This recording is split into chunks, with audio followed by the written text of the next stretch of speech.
You could have heard this episode 48 hours early on our Patreon, patreon.com/indieheadspodcast. But joining us for as low as $1 a month, you'll receive episodes early and gain access to our Discord server. All of our upcoming episodes will be up on our Patreon 48 hours before it hits our public podcast feeds. But if you're hearing this via our Patreon feed, we thank you so much for your support. We especially want to thank our Real Ones patrons, including Becca Etienne, Georgia Mikowski, Grab McSpooky, Old Man Withers, Jackson Christ, Alex Grichmanoff, Chris Perez, Timothy Holcomb, Josiah Duncan, Jenna LaFleur, Aaron Hillsamer, Darian Fisher, Buchanan, Cal50, Chris Wade, Jacqueline Kataga, Alec Felder, Eraserhead Baby, Selectric, Rob Marino, Max, Dill, Alex Bilovich, Waffle113, Noah Kurtz, Tony DeSerafino, Mace Farms, and Derek Pemberton. To become a real one, consider supporting us with a $5 a month donation, or you'll receive bonus episodes every month and get a shout out at the top of the pod. Anyways though, enjoy the episode. I never thought I'd jack my dick in the Zoom call with all my boss. All my boss.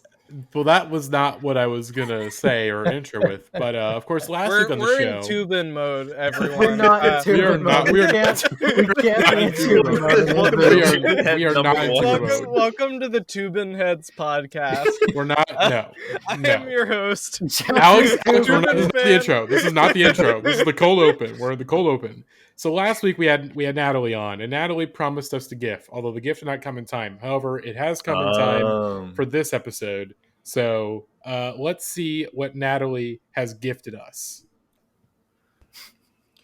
Matty, Gavin, and Alex. This is Shawnee Smith. Natalie sent me this message that you guys are working on a lengthy project about 90s alternative music. That was some great music. And this is too much. You're having difficulty finishing. Listen. This is fucking erotic. Who is this? This is Shawnee Smith from Saw. But you know how you do it? Who played Amanda in the Saw movies. Okay. What is... Bird by bird. Oh. Why does it feel like she's trying to seduce us? So this author. She's literally in bed. Yeah, she's in bed. She's talking in this Birds of, low voice. She was like, it's a long project.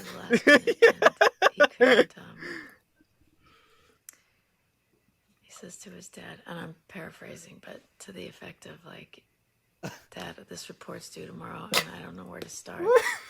It's too much. What the fuck is she talking about? I don't know. Son, you just... Y'all wanted to avoid any Tubin association. Then you play this for me on a Zoom call, and I mean, I'm just saying, I don't know it's what a lot. I would never say this about any other video, but I swear to God, I don't know how else we're supposed to interpret this energy. Natalie bought you guys a JOI video as a gift. She's like, it's her book club. We're in her book club now. Oh my God. The creative process. Okay. You just have to hang in there long enough. Because sometimes you see the big picture and you see the vision, and then you gotta go step by step for a while, and it can be totally, utterly discouraging. Is she awake? But Yeah, you know what? She is not trying to seduce us. She woke up at 4 a.m. Yes. to record this cameo for us. Natalie sent her $11,000. Keep going, bird by bird.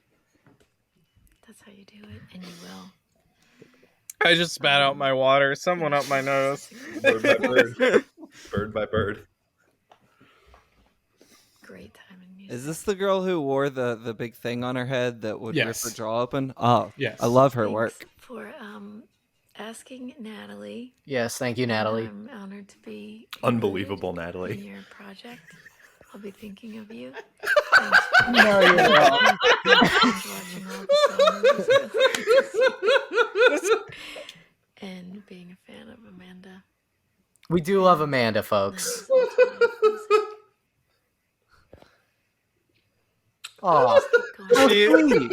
That was probably adorable. Yes. I don't know if I understood a single word. I'm so sorry, Shawnee Smith. Thank you, Natalie. That was. Let's all give some kissy noises in honor of Amanda. Thank you. Thank you, Shawnee. The vibes are out of control already. Yeah. All right, let's get into it. We talked Unreal. about Tubin in the first 5 seconds of this podcast. I know that's my fault, but it's only because he was one of the first things we talked about on the Zoom call. Well, none of us are trying to go Tubin mode. I am in my underwear, but, Yeah. but Let's go. Let's fucking go. let's get into it.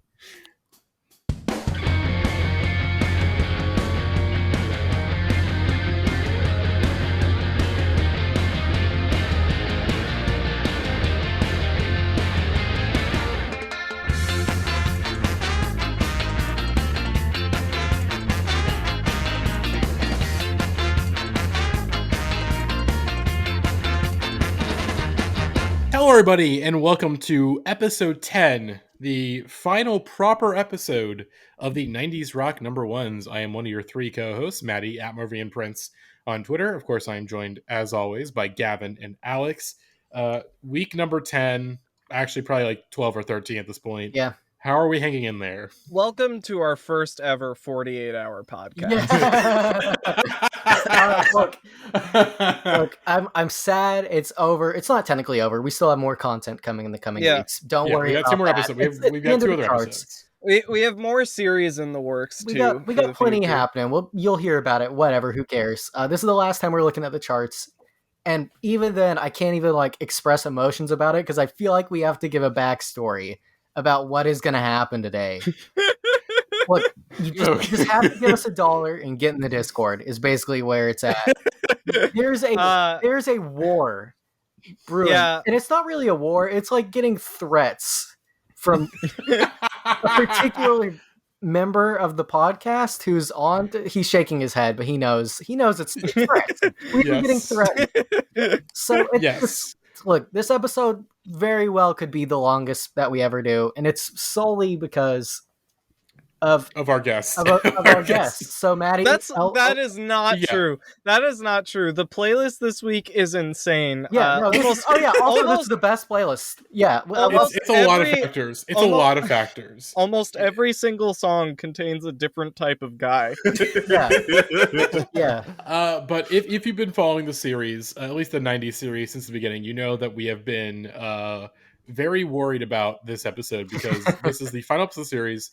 And our podcast guest this week is none other than Mr. Jackpots, AJ Moser. I don't even want to say welcome back because it's basically Alex and Gavin. We're being held hostage by you for the next 4 hours. A presence that has haunted us. Look. Before we get started, I want to give a quick hello to all my American guys and American girls out there. I said no, Toby Keith. I don't know what you're talking about. I don't know what you're talking about. I'll put a boot in your ass. Look.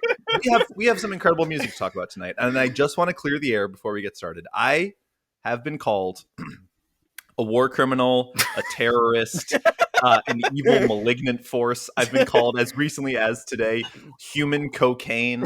And all I want to say is every time I've come on this podcast and talked for upwards of 90 minutes about a single song, it's all been driven from the heart. It's all been driven from passion. There's nothing I love more than talking about incredible rock and roll music with my friends. And to pull back the curtain a bit, the way we planned this series is we weren't even done with the car commercial series. The car commercial series was so dire, but we knew that we wanted to do the 90s next. And so I literally think it was almost a year ago, like to the day, Matty compiled the playlists for the 90s series and put them in the Discord chat and said, look these over and stake your claim and we'll schedule the series. And then that's who it is.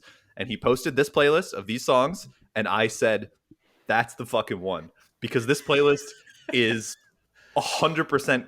Well, not 100%. There are. Look, this is the best week of the series. There's unbelievable music on here. It's got everything. It's got incredible butt rock tracks. And I know that, look, it might seem a little ominous that I'm back here. I have no bits planned tonight. I have no evil Come games, no on. schemes. Come on, shut the fuck up. I just love these songs, and I just want to talk about them with my friends. I'm not gonna. I know you have one bit planned, AJ. I will speak for Matty and Gavin because I know they have nothing nice to say. AJ, that's beautiful. Can't wait to talk with you. And our special guest. I did bring a taser tonight. I have 911 on speed dial. But AJ, do you want to introduce our special guest for the evening? Yeah, look, the special guest tonight.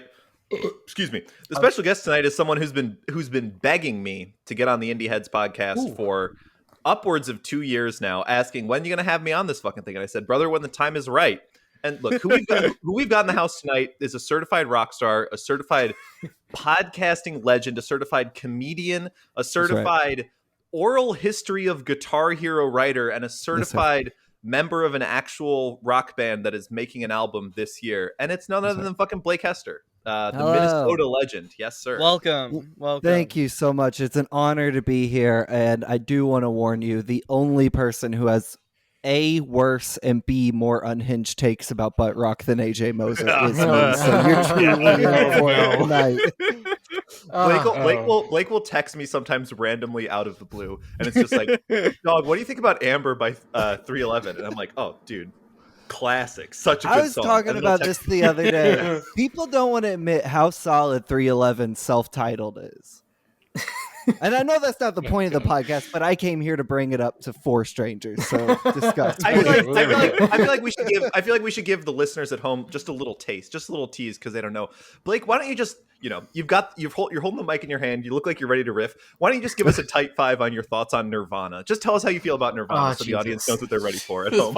This is gonna be 5 hours long. Yeah, sure. This is not a bit, folks. I think Nirvana is one of the worst bands in the history. Shut the fuck up. Unbelievably boring. And of the trifecta of those bands, you of course have Nirvana, you have Foo Fighters, you have Hole. The best of the 3 is Hole, constantly overshadowed by her husband, which in and of itself fucked up.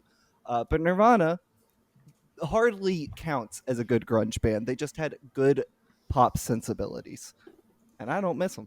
This is just so wrong. They didn't even want to make pop songs. I mean, I just feel like if you sign to a major label, you probably do, no matter what you say about it. They signed Butthole Surfers. It's fine. Look. Butthole Surfers also a better band. Oh my god. Than Nirvana. Okay, look. Let's call the episode here. We don't need to do the rest of this. Here's the thing, AJ, Blake, whatever you have planned, I'm just gonna say it. Bring it the hell on. I think we'll survive. I think the 3 of us, our bond can be unbroken at this point. Matty did invite AJ to engage in warfare, I would say, during Dave Navarro week. Yeah, when you guys made him watch Matty Dave Navarro's like the porno. CIA We didn't make him watch it. He never had to watch it. Never had to watch it. Look, folks, in a moment of the sirens behind me are so ominous. Right now. Bad take police have been called. In a moment of weakness during Alex's Should Have Been Number One's week when we were preparing for that, I did message AJ and I told him, whatever you have planned, I fully approve it. Please give Gavin your worst because he deserves it. You couldn't handle Dave Navarro. Come on, Matty. Look, I'll also give away the cards right now. I did have something very intense and very rigorous planned for tonight, and I simply did not have the means within me to edit it together. But I had a secret break in case of Steam winning the best song of the 90s entire scripted thing planned out where I was going to cause a third impact and recreate the end of Evangelion, featuring all of our favorite guys from across all 3 series. I had downloaded audio clips of Jared Leto, Chad Kroeger, Dave Grohl, Matt Bellamy, Dan Reynolds, all of our guys. I was going to bring all of our guys together. We need to get into this. Yeah. We need to begin. We have not even talked about a song yet. Okay, it's only been 15 minutes. Only been 15 minutes. Our longest intro ever. We're just gonna get into this right now. So last week we left off of Lenny Kravitz's "Fly Away," which number one Damn on right. November I 21st, want to jerk my 1998 hog. I for 2 want to weeks, jerk my hog. and on December 5th, 1998 for Oh, 3 weeks. on the Cake's Never There were number one for call. 3 weeks, as I just said, on December 5th, 1998. So hey, let's hear a little bit of Cake's Never There. I need your arms around me. I need to feel your touch. Ooh. Ooh. I feel like Cake is a slightly new type of crazy white boy we have not been introduced Oh, to. Cake, yeah. Cake is a crazy ass white boy These- band. I'm glad. These someone white said boys are so funky. I'm loving it. I think I like everything about this song except for the Cake Man, whoever his name is. Well, Cake. well, eat shit, Matty. it. Yeah, Yeah, have you considered that? Well, my girlfriend did not like this song, and so I have to agree with her. I think his delivery on the verses is incredible. I don't care for the chorus, but the verses are so good. I think that's a fair take. I think this song's really good. Yeah, I like the whole thing, but the choruses are particularly good. This I love the trumpet horns. Horns are solo, great. Yeah. amazing. Yeah. Are we listening to the whole thing? What are we doing here? No, we're listening. It's a snippet. We Okay. have Wow, to- AJ, there's only one whole song we're listening to tonight, and I We're will- listening to a whole song tonight. What Yes. fucking song do you think? Yeah. Okay. So here's the thing about Cake. You can see my soundboard. You can Oh, guess is it- what it probably is. like the most obvious thing about I'm gonna bleep that, Alex. We I don't know can't what that reveal, word we was. can't Yeah, I reveal don't that know what yet. that word was. Okay, so the most obvious thing about Cake is clearly the guy's voice, right? This is one of those bands that you cannot discern or distinguish from the singer, and that sort of like holds is what establishes your take. You either like vibe with the Cake guy, whose name I don't know. I've Mr. never Cake. Mr. Cake, yeah. Mr. Jer- Cake. Jeremy, He's the Cake boss. Jeremy Cake, yeah. You can't Cake arrest me. boss. I'm the Cake boss. Cake boss. Their instrumentation is so consistent and so fantastic. All of their records from this era, like Fashion Nugget and even Comfort Eagle, like Comfort Eagle is a great album. yeah. by the way. Alex was talking about the trumpet and just like their rhythms and their grooves are so good, and I think it's always overshadowed by Mr. Cake again. That's he's true. Yeah, Yeah. I was saying before we started this call that like Cake are a mystifying band to me. Oh I my feel god. I've had a brain blast. Hipster Red Hot Chili Peppers. Like, yeah, no, for real though. Yeah, for real. For real. There is You've there got is- you've got a band going crazy. Atlas had a carrying the brain world on blast. his shoulders. Fucking Jimmy Neutron over here. did Short Skirt Long Jacket and The Distance go number like where No. were No, I can check the distance really Is quick. this the their distance only- the distance was Yes, this is released their one. before Never There. It this did not go it's number so one. fucked up if this is their only number one song, because I heard those other two songs so much more, and even gosh, what's it called? I Will Survive. Yeah, I had never heard this song before this playlist, which is wild. Really? Yeah. Same. Wow. Same. Yeah, Or this like, was the no, one I heard all the time. I probably listened to this record like once or twice and had heard it, but I was not familiar with the song. I think it's good. I think it's great. I think it's like not I think as it's good good. as the other ones. I think it's good. great. I think it's great. I think it's not as good as the other one. I want to give it a little kiss. I want to send it home with a nice school lunch in a brown paper bag. Put But your arms around it. I've always enjoyed Cake, and I enjoyed revisiting this song. It shocks me that any of their songs went number one. They are a Yes. bizarre Yeah. band and it's like number one, but also they're like a mainstream hit. Like they've always been a big band, and that's always struck me Yeah. as weird that they would have any appeal. They had a number one album in the 2010s. They had a number one album in the 2010s. I think the when 2010s? Yeah, 2010s. They had a number one album. What I found album? that out. Whatever came out in, like 2011, Showroom of 2012. Compassion. Showroom of Compassion. Wow. I have Thank you, seen Alex. Cake live. I saw them for that tour. I've never listened to that album. Take a guess what the last song on Cake's number one 2011 album, Showroom of Compassion, is called. Oh god. Jeffrey Toobin's no. penis. I'm ready to hear though. It is simply titled Italian Guy. Wonderful. Oh. That's me. The singer of Cake reminds me of Jimmy Pop from Bloodhound Gang, and I can't shake it. I dawned on me today, and they have this similar, like, very apathetic delivery that's like borderline boring, but only works for the band they're specifically in. It's a cool vibe.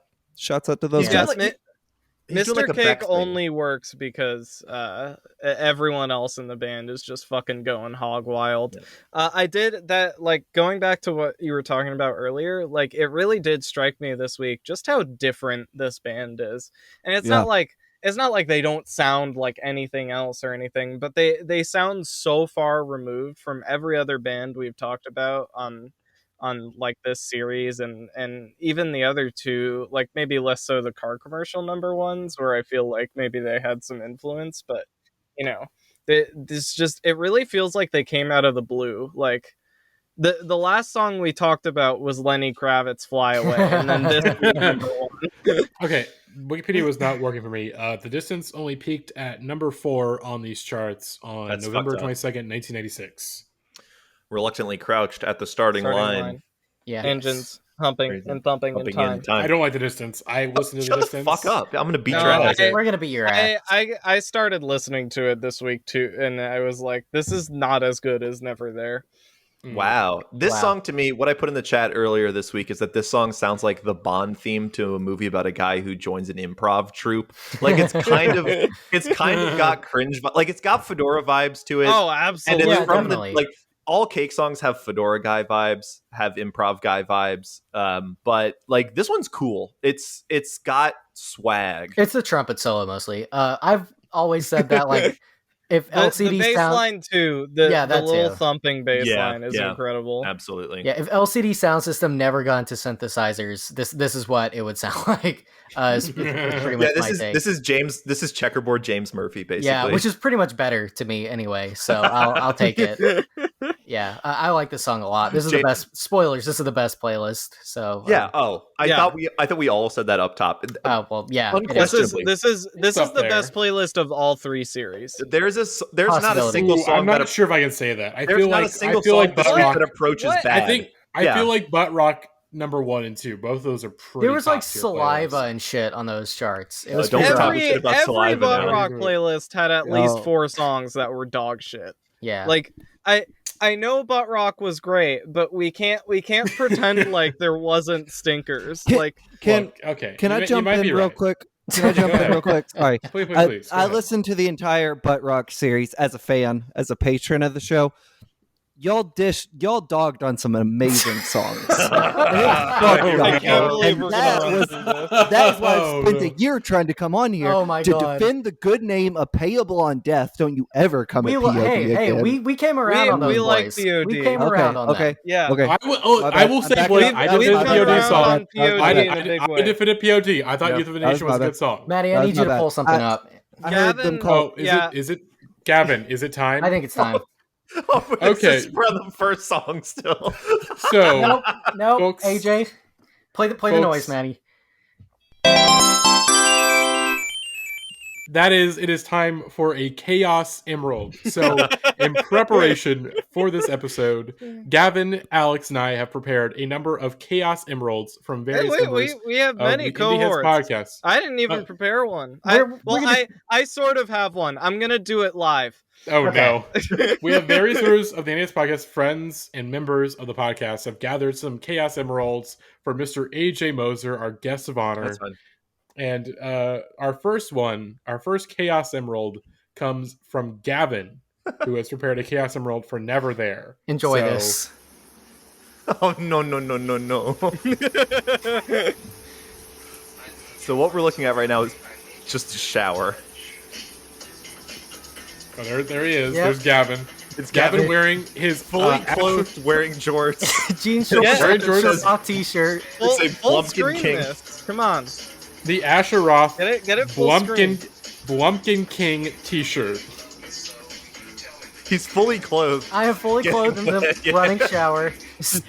As you can tell, a human being is filming this. This is not on a tribpod. I'm assuming Gavin either made Lola or his girlfriend film this video. My girlfriend filmed this with her eyes closed. She could not watch. Is this the rubber ducky room? This is not the rubber duck room. This is the checkerboard. So this is Gavin's master bathroom. Yes. As you can see, I am the master. He's basically just skanking in the shower. I'm doing a little Toby Keith 2-step for you. I don't know what you're talking about. This video will be made exclusive to patrons if you want to watch it. Yeah, we're gonna. I think we may end up making this a video podcast. For the patrons. This is a very visual podcast episode. Yeah, tonight. so we'll be making this entire Zoom call for the patrons only. So Okay. I'm glad I'm looking good. If you want to watch us react in real time, see our faces, watch the videos, see the Chaos Emeralds, patreon.com/NDS podcast, just $1 a month. And you'll get this video of us. I can think of another video 4-hour long that they're podcast. going to want to see us react to. Hey, we don't know it's gonna be 4 hours. It could be 5. Yeah. No one's saying it, but you're a good dancer, dude. Oh, thank you. Yeah, no one else is saying it, but you I know it's for sure true. Yeah, this white boy is going off. Here's This what white I'll boy is say. Going crazy. This white boy is crazy. Here's what I'll say. I couldn't think of a worse place to dance than a running shower, and I think I'm getting it pretty well in regards to the hazards at hand. And How you can is tell the there's a temperature? beer in the corner too. So Is that one of your pickle beers? It looks like it. it is one of the pickle beers. I'm doing a look. I'm trying to find them, but they're never there. How is the water temp? I just want to. I want this for the history books. Rose just asked in the Discord chat how things were going, and it's 8:51 p.m. and I said we have not finished talking about the first song Yeah, yet. Chaos This Emerald number recording 1 is started at commencing. 8 p.m. I just gave the shower head a kiss. A little Triple H move there. A little Triple H. Yep. Oh, it looks like it's kind of getting you. And I right next But dog, how much did that Astronaut shirt cost? $5 on eBay, and I have a new one coming to my house right now. Well, that is Chaos Emerald number 1. Good lord. I'll say Well- it. That's one of the weaker ones. Yeah, I was about to stoked. say we got a lot. What else do we want to say about Cake? I One got thing. nothing else. I got One nothing thing I else. really want to say about Cake. Not the band, Cake the food. Okay. I hate it.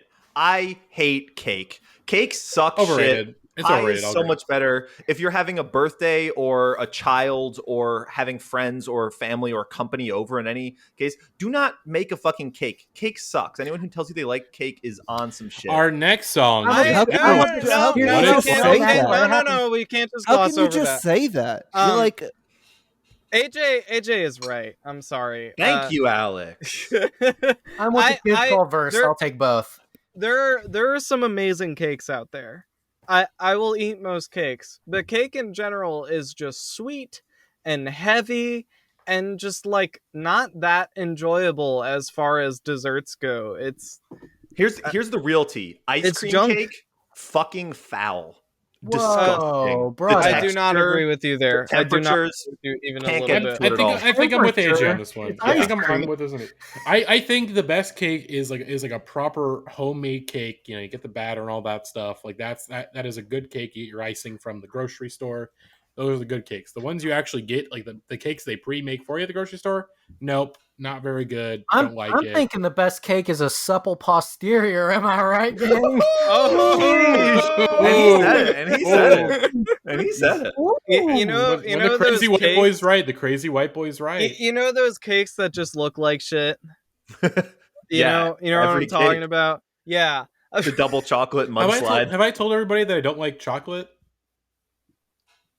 I mean, Silence. that's up to you. Yeah, the band's not called chocolate. The band's called cake, Yeah. baby. Well, yeah. I don't. Why would you say this, Matty? Our next song. Do you like is- do you like vanilla? Put Anyway, yourself in Matty's shoes. vanilla. I love vanilla. Put yourself Vanilla's in great. Matty's I love vanilla. vanilla is the finest. Vanilla is the finest of the flavors. Yes. There we go. Yeah. We Wait, agree on of that. what flavors? Of every The one flavor that ever? make the ladies like. Oh, okay, all right, there we go, there we go. Okay, well, our next song. Boom? Let's get. We are. Alex, please don't be thinking the wrong things right now. Our next song is Everlast. What It's Like, which is number 1. What's on the date? December, What was the dates on cake? Did we get that? December 5th, 1988, for 3 weeks. Okay. But right after that, on December 26th, 1988, This for 8 this weeks. went number 1 the day after Christmas. Yes. It's Everlast. What It's Like, which number one initially.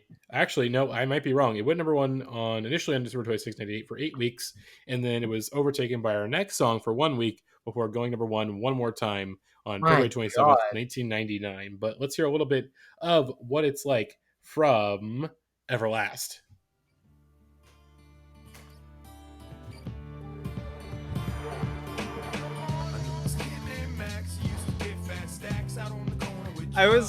I had a bit planned originally where I was gonna ask which Max from the Discord this verse is about. You know but it's there's fun. just no question. It's West Coast Max. It's West Coast Max. Yeah, it's not even hard. It's that little pervert, Max. Who Mr. Moser spent some time with last week. Yeah, he's the only. He knows my Midwest mental. Max is too nice. Patron Maxwell is a very nice boy. Midwest like Max would never play the game, you know. Mm-hmm. Know what it's like. This is one of the greatest songs ever written. Look, here's what I'm gonna say. I was dead set before this week that this was gonna be in my bottom 5 of the whole series.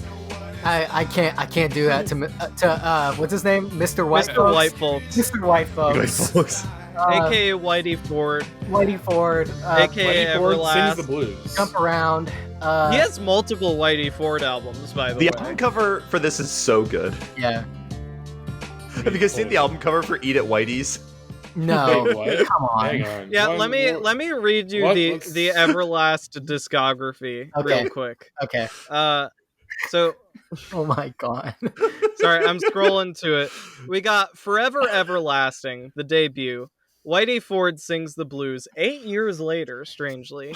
Then Eat at Whitey's, White Trash Beautiful, Love War, and The Ghost of Whitey Ford. Whitey Ford has died, apparently. Songs of the Ungrateful Living, The Life Acoustic, and then in 2018, Whitey Ford's House of Pain. I feel like in 1990 the label was like, "Yo, Mr. Whitey, great record. The streets are hungry. We want to hear the next shit." And he's like, "Look, I've got like the record's almost complete. I've got one more song to finish, and then it took him 8 years to write What It's Like." Is one of his albums a Life Aquatic reference? The Life Yes. Acoustic? Yes. That's cool. What does he have on there? Did he do like the David Bowie covers? I don't Nope, there's a song called Black Jesus. Cool. Hell yeah. Whitey sings the we blues, should baby. note that for Whitey Ford Sings the Blues, the first song is called The White Boy Is Back. Come on. Can we hear a little bit of the White Boy Is Back? Sure, why not? Yeah, I'm dying. Yeah. I'm dying to hear that. Oh, it's just It's a little Fat Boys. instrumental. Yeah, it's like it's the intro. Boys are back. intro. I'm just imagining the Whitey- video of He's singing LeBron and Whitey, 2 Whitey, Chains. LeBron and 2 Chains in the studio. Just This should play be this wherever AJ AJ Gavin's goes. intro music for the series. Bars. Bars. Come on. The album This is- title is this also is a Joni phenomenal. Mitchell reference. Oh my god. Oh, okay, that's enough. How cool would it have been if that went right into What It's Like? If What It's Like was just song number 2. Well, we're talking about. Let's talk about What It's Like. This song is a childhood classic, although it's a childhood classic that I never heard the full version of, probably. And having heard the full version of it, the hook is great. The hook is great. I bought this It's great. song on iTunes when I was Oh, young. It's no. got early in the series, It's an y'all. essential. Early in the series, y'all identified a trend in 90s rock music that was like, it's a thing and then a thing that you wouldn't expect, like that lyrical structure, whatever. And this is probably the pinnacle of that. I've seen a rich man beg. I've seen a poor man sing. Come on now, like Sin. But Sin. but how does he? unbelievably deep. But like, the reason he's so deep, and we can't look over this, it's because he smokes the finest green. He has the finest green. He starts off being like, like shaming you for not empathizing with homeless men, and then he's like, dude, I have licked a silver spoon, I've drank from a golden cup, and I have smoked the finest green. On Christmas 1998, That was- everyone was that was- depressed about. Yeah, they were like, "Man, Whitey Ford just flexed on me. I got to get in my feelings and listens to What It's Like by Everlast." That was how he explained that he's seen shit. That was part of his "I've seen shit" explanation, that he has smoked the finest green. White families around the country gathered at the Christmas Eve dinner table, held hands, and just said, "God forbid that you ever have to wake up and hear the news, So because many then you might fucking know what it's kids. like to really So lose." many fucking kids got this CD for Christmas. Oh my god, that's That incredible. rules. That's so Yes. cool. That's so good. Okay. I was really excited to listen to this one when I saw the playlist, because I was like, a childhood classic, and I was driving home to get here in time to do this, and I went through and picked this one specifically to re-listen to. I had time for one song, and it dawned on me 27 years into my life that I genuinely hate this song, a song I thought I had loved. You're so wrong. I thought I loved it, and this is an act of pure beauty. He is just asking us to empathize with our fellow man. It's got real big. Are you saying you do not empathize with your fellow man, Blake? Well, if you told me Mark Wahlberg did this song, I'd would believe you spit on the homeless man? Would you say, "Get a job, you fucking slob"? This song's got really big Adam's song energy, where it's like the dumbest dude in the room trying to write a song. Adam's song is amazing. Song is beautiful. Adam's song is one of the greatest songs of all time. Yeah, don't diss Mark. We're talking Mark later. Yeah, Don't do diss not Mark diss Mark Defense Force. Hoppus. Look, I was just as upset as you all are to have found out I felt this way, because this is one of the songs I thought was my favorite going into this playlist, and I was listening to it and I was like, I can't fucking do this. Like, I don't need to know every person he's ever met, because it's like there's like 75 people he runs down in this song. Yeah, it's pretty long. This song is 2 hours long. I can't get over the fact he says he smokes the finest weed and smoke the finest dimes, but smoke the finest dimes doesn't mean weed, it means sex with women, and those two lines being right next to each other. When does he say that? Immediately At the end of after the saying song. smoking weed. Yeah. Really? Yeah. Okay, I'm on rapgenius.com. I missed that. The lines are: I licked the silver spoon, drank from the golden cup, I smoked the finest greens, I stroked the baddest dimes. Yeah. Oh, yeah. What Everlast is saying here is that he used to be a bad boy. Sex first, feelings later. He was shallow, messing around with women just for their looks, and consequently breaking their hearts. Which Is that all beautiful? all the kings on this chat know, not good, very bad. That's Yeah. right. I mean, look, we all been Look, there, and that's fine, but I didn't write a song The Weeknd about has it. built a discography off of this concept. and Everlast is saying he's moved on. I'm pulling in an Olivia Rodrigo situation, and I need The Weeknd to retroactively give writing credit to Whitey Ford on every single one of his songs. Alex, are we ready for your Chaos Emerald? Oh, You said you're absolutely gonna not. We have so I much feel like more this to is talk so about. this is so Oh, casual so far. do- Oh God. Do we even want to talk about this Jump song Around? Like, this song is pro-choice, which I think is beautiful. Can we talk about verse 2 a little bit? Yeah. Yeah, please. I just want to say, 3 months later, he won't date her or return her calls, and she sweared, "God damn, if I find that man, I'm cutting off his balls." Here, Bars. Yeah, this white boy spin. Amen. 3 months. Amen. 3 months. Fellas, you ever not text a girl for 3 months and she cuts your balls off? Yeah, that's what happened to me. Yeah, we all have. It's happened to everybody.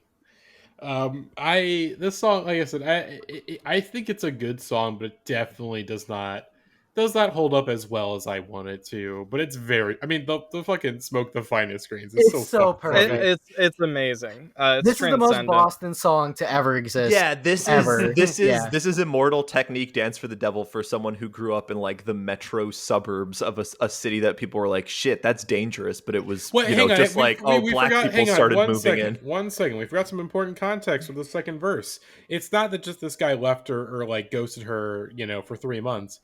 She got pregnant by him. Yeah, he got her pregnant and said, "All right, this is it. We're gonna be together. I'm gonna like take care of you and take care of this baby." And then he ghosted her 3 months later. And she made the difficult but lawful decision to terminate that pregnancy, which was within her God-given rights and should be mandated by this country in every state at the federal level. And another thing that bothers me about Everlast is the fact he's from Boston and adopted a country vibe for this as a man from the South. I just don't feel good about that. I think that's beautiful. Boston is the worst city on earth. I love Boston. I think nothing could be more emblematic of Boston than the most Irish American looking man I've ever seen adopting a Southern accent.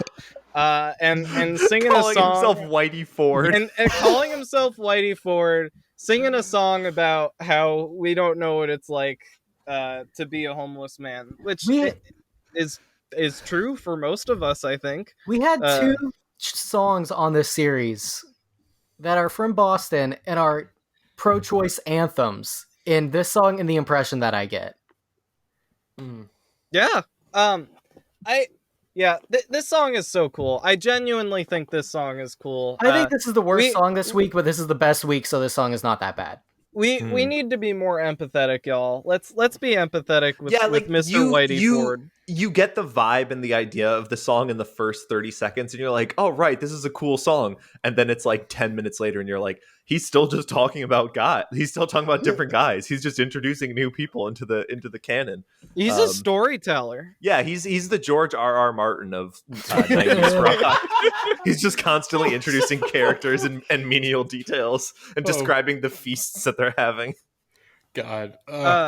Gavin, I was wondering, do you think you could do some a cappella with me? Do you think you could sing the guitar part to this song for me? I'll try. I don't know how well it's going to sync up. I do want to give a quote from Mr. White Folks on Twitter from December 18th, 2011. Is it just me, or are these touchdown dances getting more effeminate and gay every week? Just hell yeah, that's so sick. Yeah, come on. All right. Just want to say I was on the right side of the argument there. I gotta know what Mr. White Folks on this podcast. I gotta know what he thinks about Lil Nas X. Everyone follow OG Everlast. Okay, let's try and do this. Interesting. Is it time for the music? Give me that music. It's Chaos and Roll time. Is there once one again. of these for every song? Aside from about. Two. Yes. Just about. 5 hour podcast. Except for 5 one, hour I podcast. guess. Aside from two, because we had to cede some battleground territory to AJ. Yeah. So we knew we weren't going to win on two songs. Oh, you want me to? Yeah. Play that. Hit that jam. Hit that music, Gavin. Knew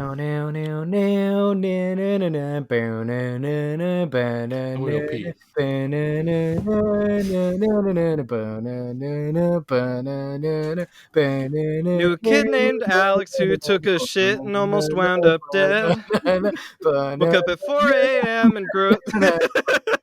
Alright, stop, Gavin. I can't do this. Okay. Woke up at 4 a.m. and dumped gross liquid till they were light in the head.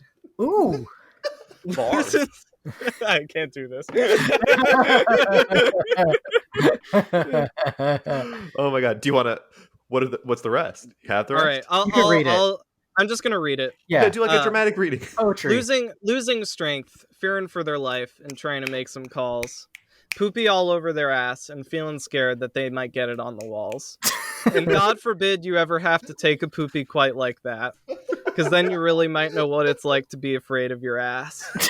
Then you really might know what it's like. Then you really might know what it's like. Oh my god, I beg that I never end up in my poopy pants era. There's a second verse, AJ. Okay. This is much like my experience with the original What It's Like, where I'm like, oh, there's more. The song is still going. Took a shit in a porta-john once and I thought it would be okay. But when the dookie dropped, the blue liquid came up and sprayed me. Now I'm sitting there with it dripping down off my hanging balls. Swearing in all my years, hope I never again gotta poop in these stalls. And God forbid you ever find yourself sat upon that seat, because then you really might know what it's like to get poop on your meat. What? Then you really might know what it's like. What have I just walked into? I feel like the white Jonah Hill. Should I read it again, Matty? No. I'll hear it. Read I'll it hear again, it. 'cause I'll go pee this time, and you can serenade Matty.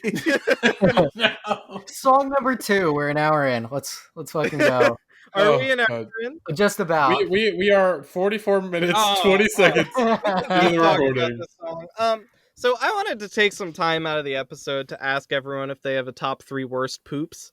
Because my list is pretty firm and clear and established. I obviously, number 1 is when I almost shot myself to death a few weeks ago. We all know about that. I remember, yes. That was very scary, and I was in a lot of pain.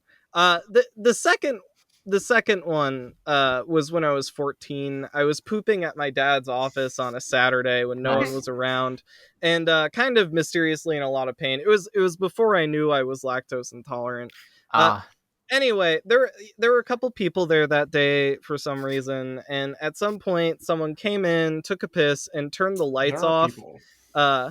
And didn't hear me when I said that someone was in there. At the time, I was very afraid of the dark. I didn't have my flip phone with me, and no one was hearing my calls for help. I started feeling nauseous, like really nauseous. Like I had to puke. So I got up off the toilet and face down into the poopy bowl in case I threw up. Oh my god. Our next song. I'm dry gagging. is Not Sugar actually Rays. throwing up, but kind of almost throwing up. No, I'm not done, Matty. And I'm just there absolutely crying. I thought AJ was my enemy this episode. I really thought AJ was my We were trying to enemy. kill time. Let Alex finish. I thought AJ was my own worst Eventually- enemy, but it may end up being my good friend Alex. Shut up, Matty. Eventually, I had to get up and finish my poop. Still in a lot of stomach pain, very nauseous and scared. There's another story. Both of these two were genuine traumatic experiences with me. Maybe then you might know what it's like to take a poo. Ooh. The There are third people worst. that are going to listen to this podcast. People who are Oh, like, I know. They find out about me. They find out about me and go, "Oh, I want to." I don't send him this episode. Every No. once in a while, my mom asks about the podcast, and I have to convince her not to listen to it. The third worst poop I ever had was when I was at the Met in New York a few years ago. And because I was wearing this really oversized flannel, I had to get completely naked for the poop, or my shirt would rub all over the dirty public toilet, which was really like unclean, nasty, and icky. So I took all my clothes off and hung them off the stall door, and you know how like stall doors have a gap sometimes? This one had the largest gap you've ever seen. It was like 1.5 or 2 inches wide. And there were a lot of people in line for the toilets. There was this guy in line, and he just kept looking at me. He kept looking through the stall door at me, sitting naked on the toilet. We made eye contact 2 or 3 times. Shit with my clothes off. Yeah. Oh, Alex. Who does that? The Poopy What, Pants podcast. Please tell me your stories. We have to we have to move on. We have to fucking For move the on. For the listeners at home, yeah. At the We end just cut of, 45 minutes of the At the podcast. end of the piece that I wrote, I guess that we were about 45 minutes into the podcast, and we are 47 minutes in. Oh my god. What's cool and great for me is I told my dad to check this out when it's published. I was like, I'm gonna be on this really cool music podcast. I'm gonna be a guest. I can't wait. Like, I'm really looking forward to it. And he's like, nice, and he subscribed to it. So that's great. Oh, cool no. for me. That was one of the worst also, to mistakes of your life. To answer Blake- your question, I've had coffee poisoning twice, so definitely All those right, two great. were the worst 2 poops of my life. What The was that third like one- for you? Oh, Please describe Well- in detail. Oh my You- god. you- Alex, I thought you were outside. Well, I woke up with the worst stomach pain of my life, but what you don't understand is because you are full of a diuretic, you will shit until you're dehydrated. Oh, And at the no. same time, we have to you will fucking move on. vomit. Please, You will vomit at the exact Alex, same you know time. what's next. Yeah. Oh shit! So that happened to me twice, and one time I used to have my sock drawer in my bathroom directly across from my toilet, and I puked all over my socks because it was Oh open. no! Oh, that Okay. sucks. And Real I quick, bent not a- over. not a poop story, but one time Blake and I went on vacation to San Francisco together, and we went to a bar, and we got vegan pizza, and I didn't realize that, like, because it wasn't on the menu, that the cheese that they used at this vegan place was not plant-based, but it was cashew-based. Oh. And I ate like one slice of this pizza, and I was like, hey, by any chance, do y'all use nut cheese? And they were like, oh yeah. And I was like, well, that's kind of fucked up because I'm super allergic to nuts.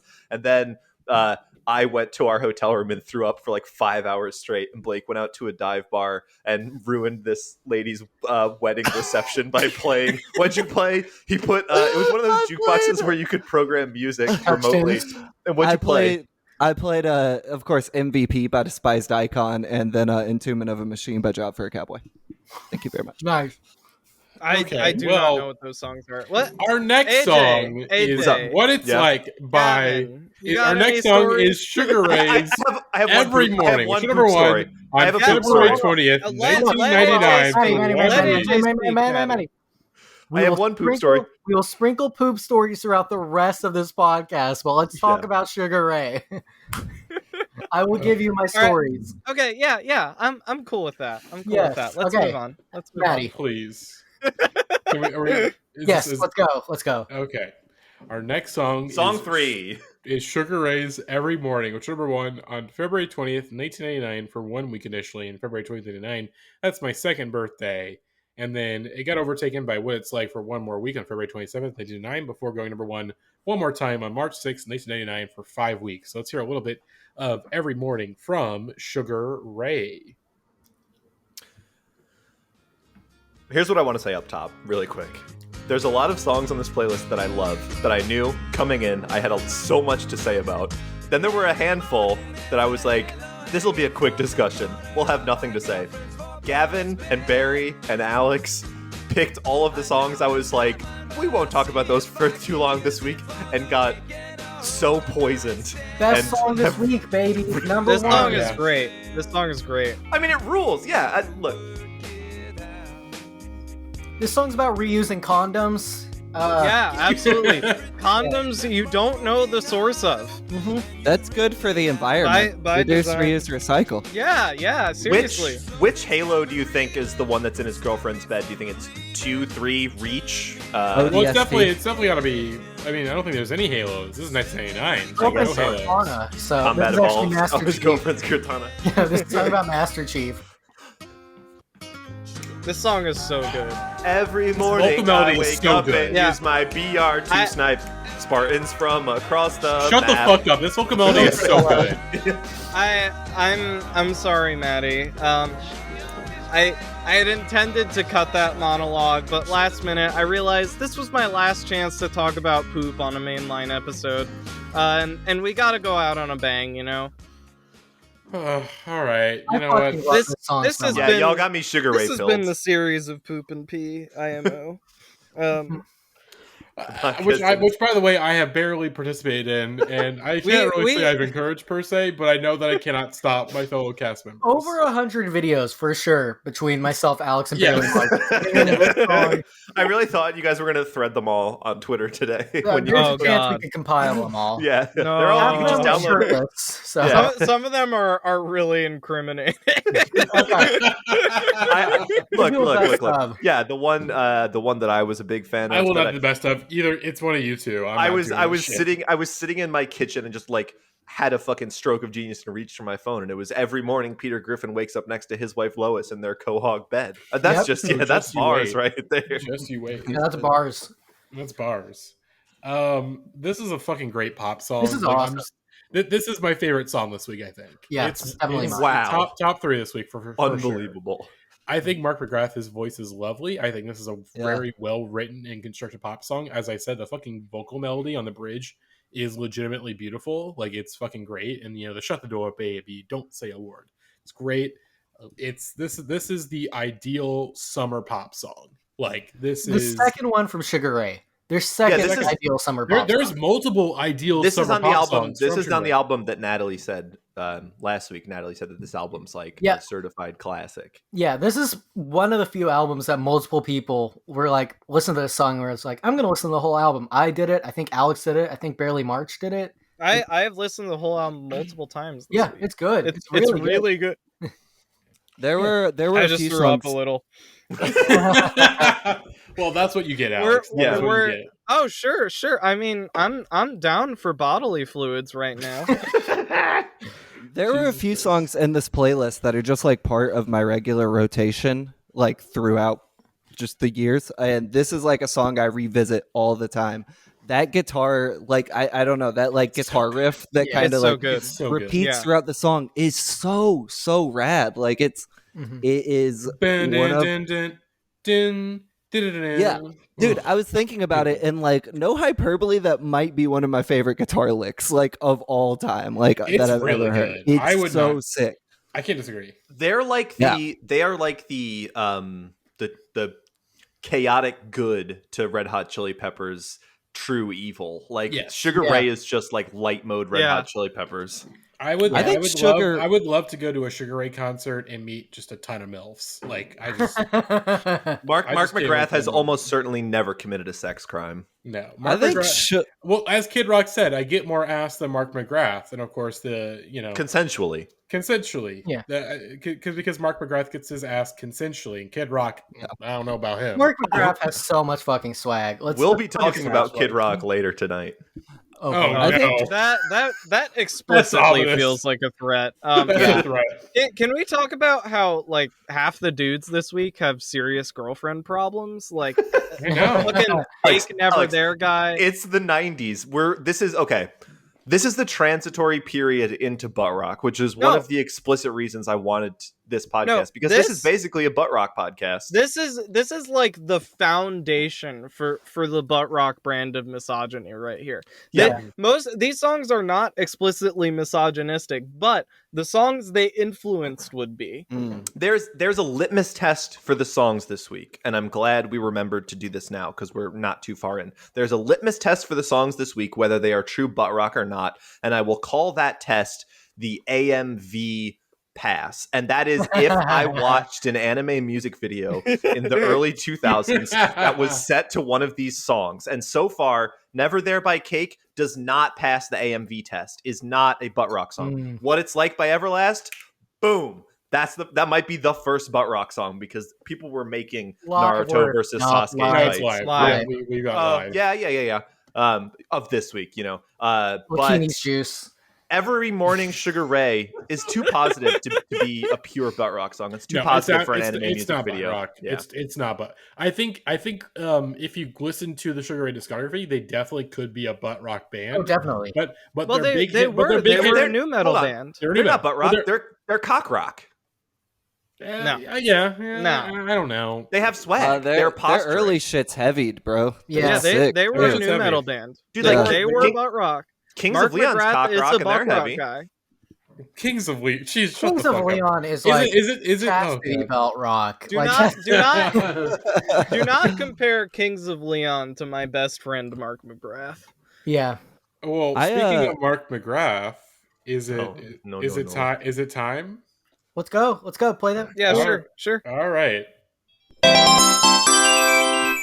It is time for another Chaos Emerald, and this one does not come. Well, this one is at the request of a podcast member, but what you're about to see is not a member of the Indie Heads podcast. So let me pull up the video. I suppose Good all three God. of us worked on this technically. Yes. How? Wow. 4 minutes and 9 seconds.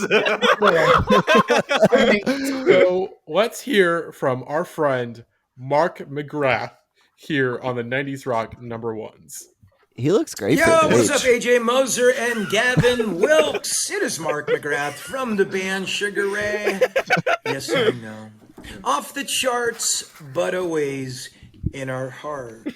Speaking of off the charts and in our hearts, I understand, AJ, from Gavin, that you two have a podcast, and you talk about music.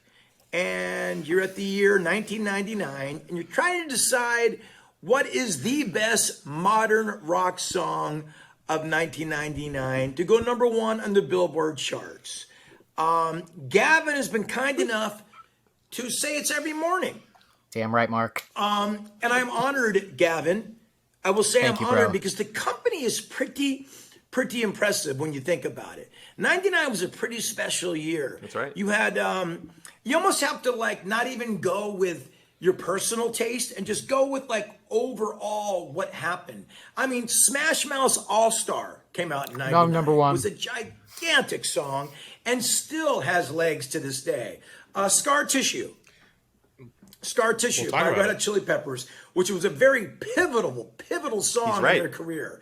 That's the song that put them into stadiums across the world. Stadium Arcadiums. But that's the one that really put them in the pantheon of the Rolling Stones, of the Pink Floyds, of the Led Zeppelins. They're in the discussion. It made them become a classic rock band. You can't forget about What It's Like by Everlast. Yes. We were on tour in 99 with Everlast. And What It's Mark Like, is a and true every head. morning we're battling for the number one position every other week. It would just switch out. We were kind of razzing each other, if you will, about that very thing. Another huge song, All the Small Things by Blink-182 was Damn right. huge. So He almost forgot the name of the I want band. to say this. I don't think, Gavin, you could say Every Morning is the best song of 99. Yes. I'm honored to be in the discussion. I'll tell you that. As a songwriter, Very humble and as of it's Mark. been enough distance has gone away from the 90s, let's say the stink of the 90s is gone, I think we can objectively go look back and see some of those songs and see, you know, where we stand. I mean, don't forget, Litz, My Own Worst Enemy, came out that year. And I think it held the number one position at Modern Rock for like 16, 17 weeks. I think it beat Fly, and we only held that for like a year or so. So some monster jams came out that year. So I don't know. It's a very difficult Still like a minute left. thing just to pick one song. But the songs that are in the mix would have to be Scar Tissue, All the Small Things, What It's Like, My Own Worst Enemy. And you got to throw Every Morning in there. Whether you like me or not, you like Sugar Ray he's or wrong. not, the facts Love are him. what they are. Love What the Mark. fuck? So Fuck I yeah. love discussing music, as you can tell. Bit garrulous, bit verbose. And as a 3-time Rock and Roll Jeopardy champion, Damn right. my opinion has Damn been right, wrong. let's go. Let's But go. Gavin, I appreciate that. I don't know if I can ever convince anybody what's a better song, what the best song in 99 is, because there was just that many great songs out that year and great bands. It was a really pivotal year for a lot of bands. And like I said, it made the Chili Peppers become the stadium act they are today. It let Blink-182 become, you know, that really legacy act. It's really interesting because bands, once you have a couple of hits, you hope to become a legacy act. Believe it or not, Smash Mouth, we took a shot. Lit took a shot. Sugar Ray took a shot. We wanted to be legacy acts. Once you get a few hits, you sell a couple million records. That's the next step. We didn't make it, but Blink-182 did, and so did Red Hot Chili Peppers. So very, very good year for music. Honored to be in the discussion. And AJ and Gavin, I wish you guys nothing but the best on your podcast. From your friend Mark McGrath from Sugar Ray, off the charts, but always in your hearts. Take care. Thank you, so Mark. much. That was unbelievable. That was so a man. good. That was a man That who was has so been sick. through the Mark- fucking trenches of 90s rock and has Yeah. come out like unscathed and is able to just holistically and maturely reflect on the entire rock genre of When I that. see That was that- unbelievable. Yeah. Yeah. When I see I'm that, ready. I'm ready to call Every Morning the best song of the series. when I see that, I fucking hate Josh Todd from Buckcherry even more.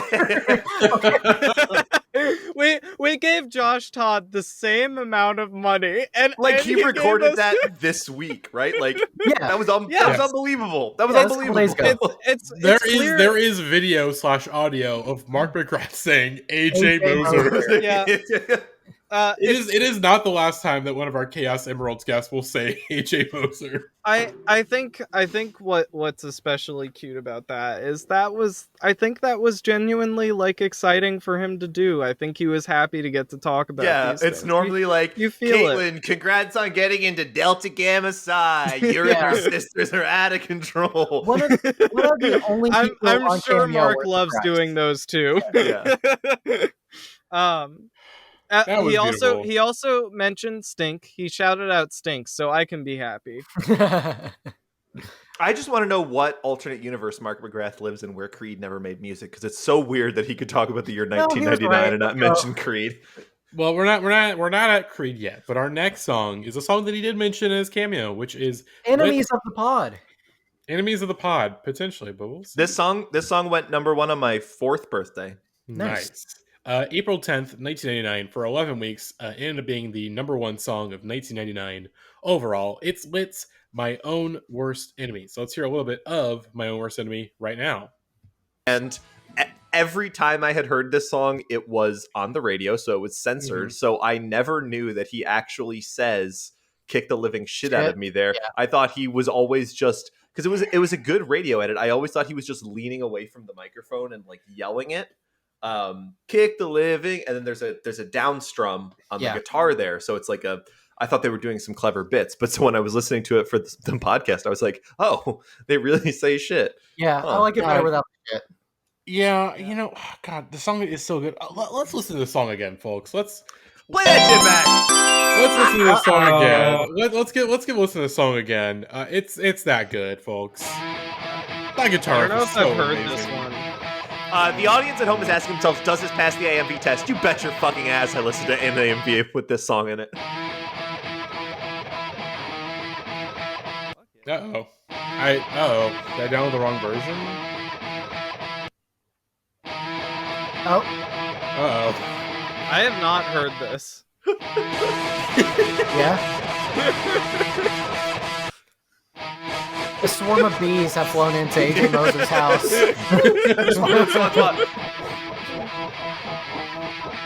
Now I can't unhear it. It still bangs. I can only forget about the things I said when I was drunk. I didn't mean to call you that. Ooh, it's like a trap remix.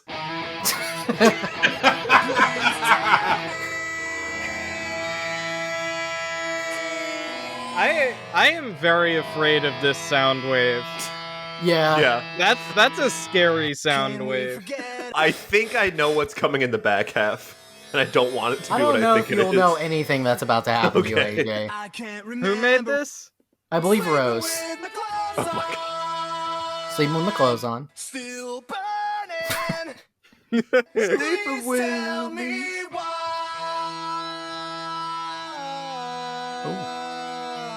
I'm so scared. This is my Kinda favorite. beautiful. This is my favorite Animal Collective song.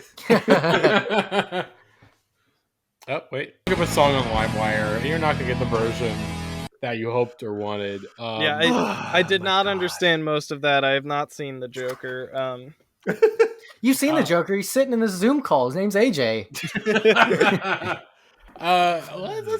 This song is fucking great, though. This song's good. This song's really good. My girlfriend on... my girlfriend described this as one of the greatest dudes rock songs ever created, and I have to agree. Dudes do be rocking in this song. It's like a tentative dudes rock. It's like a cautionary tale about what happens when dudes rock too hard. This is very true. Mm-hmm. These are true facts stated. It's just great. Obviously, of course. Let me pull up the video really quick of we talked about this on the very first episode of the Butt Rock number 1. Oh, of course, yes. But it's so important to talk about it again and Shoreline look at Amphitheater, it again. 1999. Sleeping with my clothes on. Also, there's the Neil version, which is great. The version that we got taken down from YouTube a year ago. Sad. We want to thank every single one of you guys who's been calling and requesting this next song for so long. And so this was the number 1 song of 1999. Damn right it was. 11 weeks straight. Which blows us away. We have fucking no idea. Woo! He said fuck. Yeah. So thank you. And if you know the words to this next song, sing along.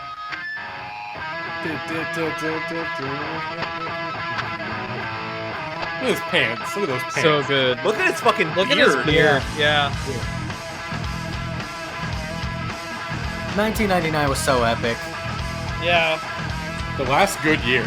You could never wear these fits nowadays. There's a chick with Kid Rock in Sharpie on her chest.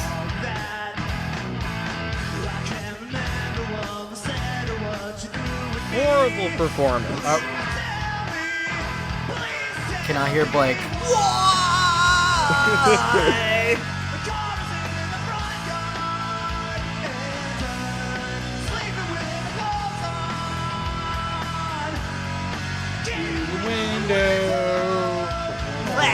die. Can you? What's the guy from Lit's name? I don't know. AJ Popoff? AJ Popoff. AJ Popoff. Can we Google AJ Popoff 2021? Yes. Okay. Let's see, Blake. Hey, you spelled his name wrong. AJAY. Well, it's right here. AJ Popoff. Oh. It's A. Look at that profile. Oh my god. Yeah, hell yeah. He's got a hot wife. Happy anniversary, wifey. Happy anniversary, wifey. He's got one. He looks like Adam Levine. He looks like Adam Levine. Oh my god. He fucked up his own grid takeover. No. This is great. No, I think this is intentional. Look at it. No, it's not. Look, come on now. A young man works in social media. I know exactly what this guy's idea was. He was like, yeah, I'm going to do a 3x3 grid of me and my biceps. And then he started posting on the gram, and then he fucked it up. Although, of course, Mr. AJ Popoff is on Cameo for the low price of... Oh, shit, it's only $30. I thought it'd be way higher. Okay. Damn, let me get in that AJ Popoff OnlyFans. Damn. So if y'all want an AJ Popoff cameo, it's only $30. So there we go. But this is a great song. It's just a fucking great rock song. I don't know what else is there to say. I'm sleeping with my clothes on. I'm sleeping with my clothes on. Pooping in my pants last night. Shitting with my pants on. Well, yes, I hear you. Welcome, Blake. Sorry, I have no clue what happened. I didn't change anything. Zoom is just like that. But your thoughts on Lit's My Own Worst Enemy? Yeah, you're gonna have to edit out where I started saying this a bunch of times before I realized. But I feel like Lit. I mean, obviously this song was huge, but I feel like this band and Eve 6 never got their due credit for how influential they were on all the pop punk bands still today. Those fucking so many bands are still copping some of the sounds these dudes came up with in the 90s. I love this fucking band so much. I think I think Lit is great. I also think Eve 6 is amazing. That's neither here nor there. You're coming into enemy territory there. You're making yourself an enemy of the podcast. Hold on, y'all don't like Eve 6? No. I like Inside Out, but I like his songs. I don't like his tweets. I think his song's pretty bad too. I have him muted on Twitter. I forgot they were like a big viral thing now or whatever. Like I don't pay attention to any of that. Eve 6, one of my favorite 90s bands for sure. The song On the Roof Again or whatever. In a blender. No, we're done. No more of that. This song's amazing. This is my second favorite song this week. And the fact Wanna put my tender cock in a blender, watch it spin around to a beautiful oblivion. Yeah, this is also my second favorite song of the week. My number 9 of the series overall. This is, to me, like, if you put a gun to my head and asked me to describe 90s rock, I mean, this is it. Just complete disrespect to women, a song that's just so chauvinistic and disrespectful with the nastiest fucking guitar riff. You're like, it's objectively a good song, but the message behind it is so sinister and is so foul. And that's the 90s. Yeah. Mm-hmm. Oh boy. Well, speaking of things that are sinister and foul, oh boy. Are we going to talk about our next song? Our next song. We forget about the things that because I'll leave the audience in suspense here a little bit. This is the first time I get to talk about this band on the podcast. Oh shit, that's right. They have haunted us across all 3 of the series. I think they might be the only band to have done so. Yes. No. Yeah. Not the only one, but one of. Who Blink else? 182, Foo Fighters. Okay, Green Day. Okay, yes. The band that we're talking about is the Red Hot Chili Peppers. Yes. A band who I deeply, deeply, on a molecular level, despise with every fiber of my being. I think they are the most evil band of all time. AJ, weren't you on when we talked about Can't Stop in the Butt Rock series? No, we didn't talk. We didn't. That was not till episode 3 or 4. I really thought Jeremy and AJ were on that. We were still at that point not talking about the Chili Peppers. Yeah, we had skipped one of their songs until we realized that we have to talk about the Chili Peppers. So I mean, they've probably been on the most of this Oh podcast. yeah, they've got the most number ones. Yeah, of any definitely on the series. But our next song is after Wit's 11-week reign at the top. The Red Hot Chili Peppers are number one on June 26, 1999, for a whopping 16 weeks with their song "Scar Tissue." So let's hear a little bit of "Scar Tissue" real quick. This was nearly half a year, y'all. Half a year of sleeping with my clothes on and Scar Tissue. Unfortunately, I think this song is extremely good. I'm with you. It's very good. I hear it, and it's so good. It might be their best song. It might be their best song. I hear it, and I just without question. I just think of the greatest summers of my life. Going to the swim club every day with my friends, and just swimming, jumping off the diving board, playing Foursquare. Very good summer memories come up of my childhood when I think of this song. I had not realized it was by the Chili Peppers until maybe like less than a year ago. I didn't realize it was a Chili Peppers song for a while. With birds, I'll share this lonely view. So, such wise, beautiful words from. Here's the thing from that makes our least favorite sex criminal. Yeah. The thing that makes it better than most Red Hot Chili Peppers songs is that Anthony Kiedis is like self-aware on this song, and the song like actually presents him as a person and not a character. For Shantae jams real quick. Yeah, the guitar on this song is really genuinely moving. It's a moving guitar performance. It's a beautiful song. You hate to say it, but it's a really beautiful song. The harmonies song. there? The harmonies? This is a beautiful song. Easily the best Chili Peppers song. Yes, I would agree. I would agree. So I mean, this is so good. Of course the cold open you heard a cameo that Natalie bought for us, and Natalie has presented her own remix of Scar Tissue for us. We cannot immediately jump into this. We got to talk about the song first, Matty. Matty's trying to avert a 4-hour podcast. Fine. Have we lost Blake's audio? Blake, are you there? We did lose him. Check your Zoom settings. Check your Zoom settings and make sure. I'll talk about this one for a little bit. The thing that's so fucked up about the Red Hot Chili Peppers is they're like ubiquitous. They're inescapable. They're one of the largest rock bands in history, and it kind of makes sense because you have Chad Smith on the drums giving incredible performances, Flea, John Frusciante, who are all like incredible and undeniable performers. And then the thing that ruins every Red Hot Chili Pepper songs is fucking Anthony Kiedis scatting and talking about doing sex crimes. And the weird thing is, for how many number ones they have, all of them are about like wanting to have sex with a 14-year-old or doing heroin. And they're still some of the most popular songs in American pop, like in the American pop lexicon. And it's wild. That's baffling to me. And I think that like their songs, I would say objectively to my ears, sound distasteful. And yet there is something compelling about all of their big singles that's like, right, these songs are undeniable. I know that I don't like this, but I enjoy listening to it, if that makes sense. I really hate how the Red Hot Chili Peppers make me feel. It's a very pleasant song.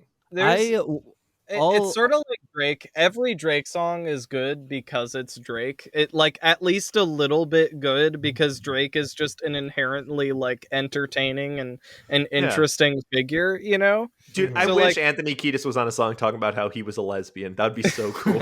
There probably is one. There probably is one, AJ. There's a lot of Red Hot Chili Pepper songs. There are some questionable lyrics on this song, is what I'll say there. But Blake, you were trying to say something. Yeah, I was actually nervous all day because of this song, because I knew your all's thoughts on Red Hot Chili Peppers, and I love this song. I don't love the Red Hot Chili Peppers. They're a band. Like when I listen to a song by them, I'm like, this is a good song, and then Anthony Kiedis like does a Scatman impression for 4 minutes in the middle of it. I'm like, you fucking lost me. It's like they'll have a great part in a song followed by the most unlistenable trash ever. But this song like strips all that away, and it's so fucking good. I really, genuinely love this song. So I'm like, Anthony holds back a little bit. Yeah, It's a very restrained performance for it. What's your thing? A restrained performance for Anthony Kiedis is just like a regular performance for most other singers. I think it's still too much. It's still too much for me. This It's is a little the one too much still. he calls himself a sarcastic know-it-all, which is like, wow, Anthony Kiedis, you are holding yourself to task. I respect that. When has Anthony Kiedis ever been sarcastic? He's a nonsensical scat man. He's not sarcastic. I agree with Gavin, but I will say I feel like today was the first time I'd ever listened. My dad's a huge Red Hot Chili Peppers fan, so I grew up listening. It's gonna take him about an hour and a half to get to this part of the podcast. But to Blake's dad, I am so sorry. I mean, you did not know what you were getting into. It's not your fault. I'm sorry. I mean, he raised me. He's heard me say worse at dinner, you know. But I feel like today was the first time I actually listened to the lyrics of this song, and they're like, I'm not gonna say profound. I'm not even gonna say good. But I was surprised to hear what he was actually talking about in the song, and yeah, I'm mad into this song. They should do less Scatman do shit. They have so many gold records. Who am I to tell them what to do? Never mind. That's fair enough point. Yeah, I think this song shines when Anthony Kiedis shuts the fuck up. Yes, that last minute saves it for me. I probably wouldn't have liked this song that much otherwise. It's the blood that shared so low. It's like, you know, yeah. I would go almost as far as to say it's borderline profound. Like this song has emotional heft to it, It's which not a what lot it's of like. It's not what it's like. Well, what is? Who really knows what it's like? We love our dumb guy sadness on this series. Yeah, let's get chaos. True. As I mentioned, we have a Chaos Emerald this time from Natalie. So let's hear what Natalie had to send in to us. I'm going to turn this one down.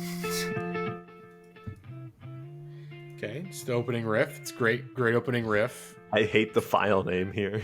Yeah.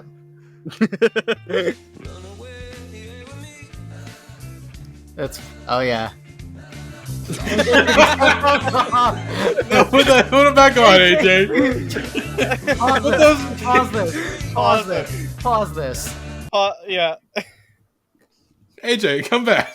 AJ, You're not moving on. AJ, it's for you. You have to listen. This is a gift. It's one of your Chaos Emeralds. Natalie made this for you. This is a gift from your friends. Natalie made you this noise music remix of Renegades and Scar Tissue. You didn't even appreciate it. Scar TXXXXXX. Is AJ just gone? Will he come back? We have a very bad Chaos Emerald plan for AJ. Oh my god, yeah, this isn't even a bad one. Yeah, this is not even the bad one. We have so much more. We have nuclear launch codes on this podcast. I gotta call AJ. Okay, AJ, absolutely not. AJ, you have to give me headphones. You have to listen to it. Natalie, you gotta listen to it. You gotta listen to it. Okay. Natalie made this for you.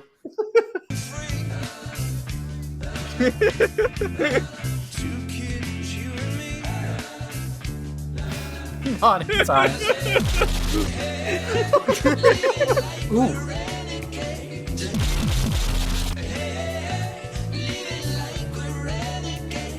Why is he singing like that? Why does he do that?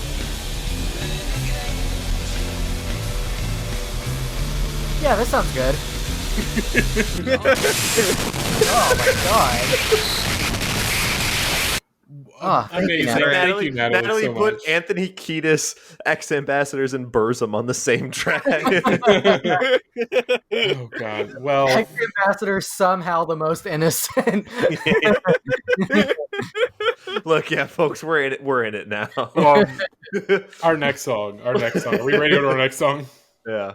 Yeah. Well, sure. hold on, wait. Before we finish talking about Red Hot Chili Peppers, I shared a music video with the chat earlier. We're not watching it, AJ. I watched it. We're not fucking watching Say it. the name of it. Just say the name. That's all you need. So, okay, I was on Anthony Kiedis' Wikipedia page because I wanted to make sure that I was not inaccurately accusing him of any sex crimes. And in his family and relationships section on the personal life tab on his Wikipedia page, the final sentence is, Kiedis acknowledged in his autobiography Scar Tissue that he was briefly sexually involved with a 14-year-old girl before and after learning her age in the 1980s, which inspired him to write the song Catholic Schoolgirls Rule, which is on their greatest hits album. What? What? They put it on the greatest hits album. Christ. It's the greatest hit. Yeah. Okay, before we go to our next song, I really have to go pee. We're gonna take a quick break, folks. All right, quick break. Really We can all watch the Catholic Schoolgirls Rule music video. Jesus. I think I'm gonna go grab a bottle of vodka. Yeah, just pull that up, Matty, unless you've already. I'm not interested in watching this. With you and me. No. Okay, I guess I'm gonna get another drink. I'll go pee while I still can. I get and refill on my water. You're not gonna be able to pee. You're banned. Hey, listener, it's just you and me. Maddie's gonna try and cut this out of the episode, but I hope you're having fun. I hope you're doing great. I hope you're enjoying listening to the Indie Heads podcast. We've got some great music coming up for you. We're talking about Creed. We're talking about a very special car commercial interlude. Oh, Jesus. And then we've got some special guys in the background. Maddie's going to try and cut this out of the episode. Don't let him. This is the AJ Moser Intimate Hour, which everyone who listens to the Indie podcast signed up for. Oh, Christ. All right, folks, we're back. We had a very long interlude. AJ talked about shitting himself. Maybe you'll hear it at the end of the episode. I don't know. Guess which indie rock singer-songwriter I pooped my pants on the way to see live. Write your responses on the Indie Heads Patreon for a chance to win a $250 gift card to Fortnite V-Bucks. Yes. For a chance to win AJ Moser's underwear. I have them. I washed them. They're salvaged. If you want them, I'll mail them to you. Jesus Christ. Well, our next song. They were expensive. They're the Mac Bones underwear. By the way, we are offering poopy underwear to our listeners. Okay. By the way, folks, this next song, you're probably going to hear like an hour on the song for a song that only went number one for one fucking week. That's so fucked up. This is the best song. And our song that we're talking about now is Creed's Higher, which is number one on October 16th, 1999 for 1 week.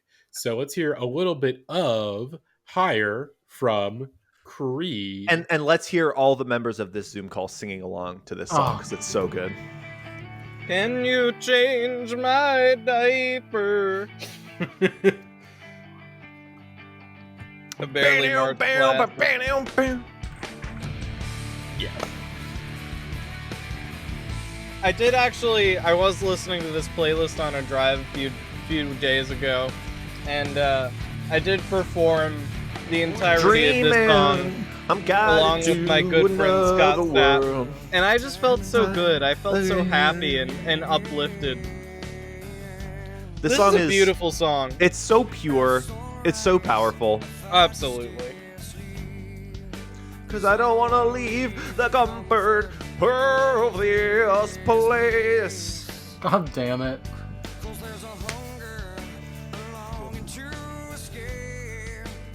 It's fine. How do you listen to this? How do you listen to him putting his whole This soul? just sounds like feels like making love by And Bad there's Company. who there. It does not. Yes, it does. Let's make our escape. Come on, let's go there. Let's go there. Let's ask, can we stay? Can you take me higher? It's no Kings and Queens. Do you like hear? Respect Do you Tomorrow. hear that vocal delivery? Yeah. He is putting his all into this. He's no Leto. He turns the word higher into 5 syllables.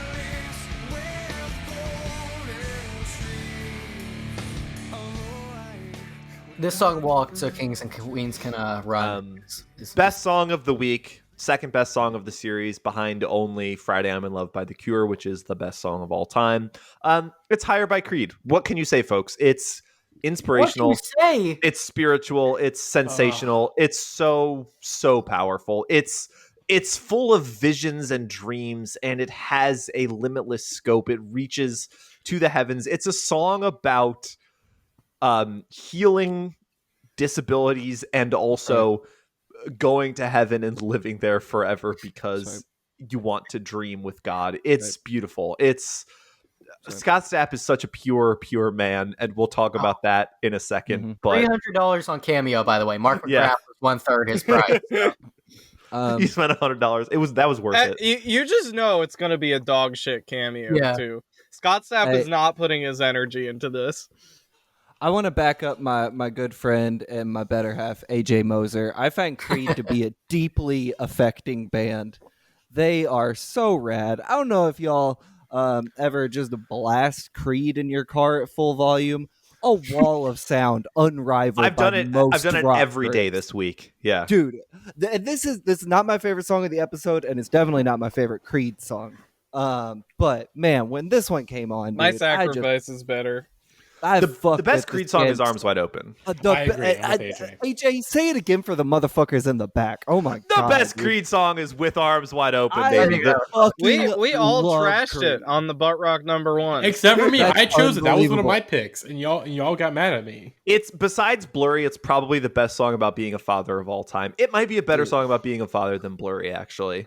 Dude, I disagree. I gotta disagree with you there, Mr. Moser. We should have made a Chaos Emerald for this song. I don't know why we didn't. Didn't we? Yeah. Oh wait, we did. We do actually have a Chaos Emerald for this. Something. Yeah, we have something for this. I brought an ally into this fight. So, returning to the pod in terms, Jackie has given us 2 manifestos already. A Pistol Manifesto, a Creed Manifesto, and now they have given us a Creed Manifesto. Oh my god! So let's hear what Jackie has to say about Higher and Creed in general. The Civil War lines have been drawn so clearly. Hi, friends. In advance of this week's episode, I thought Jackie was on our side.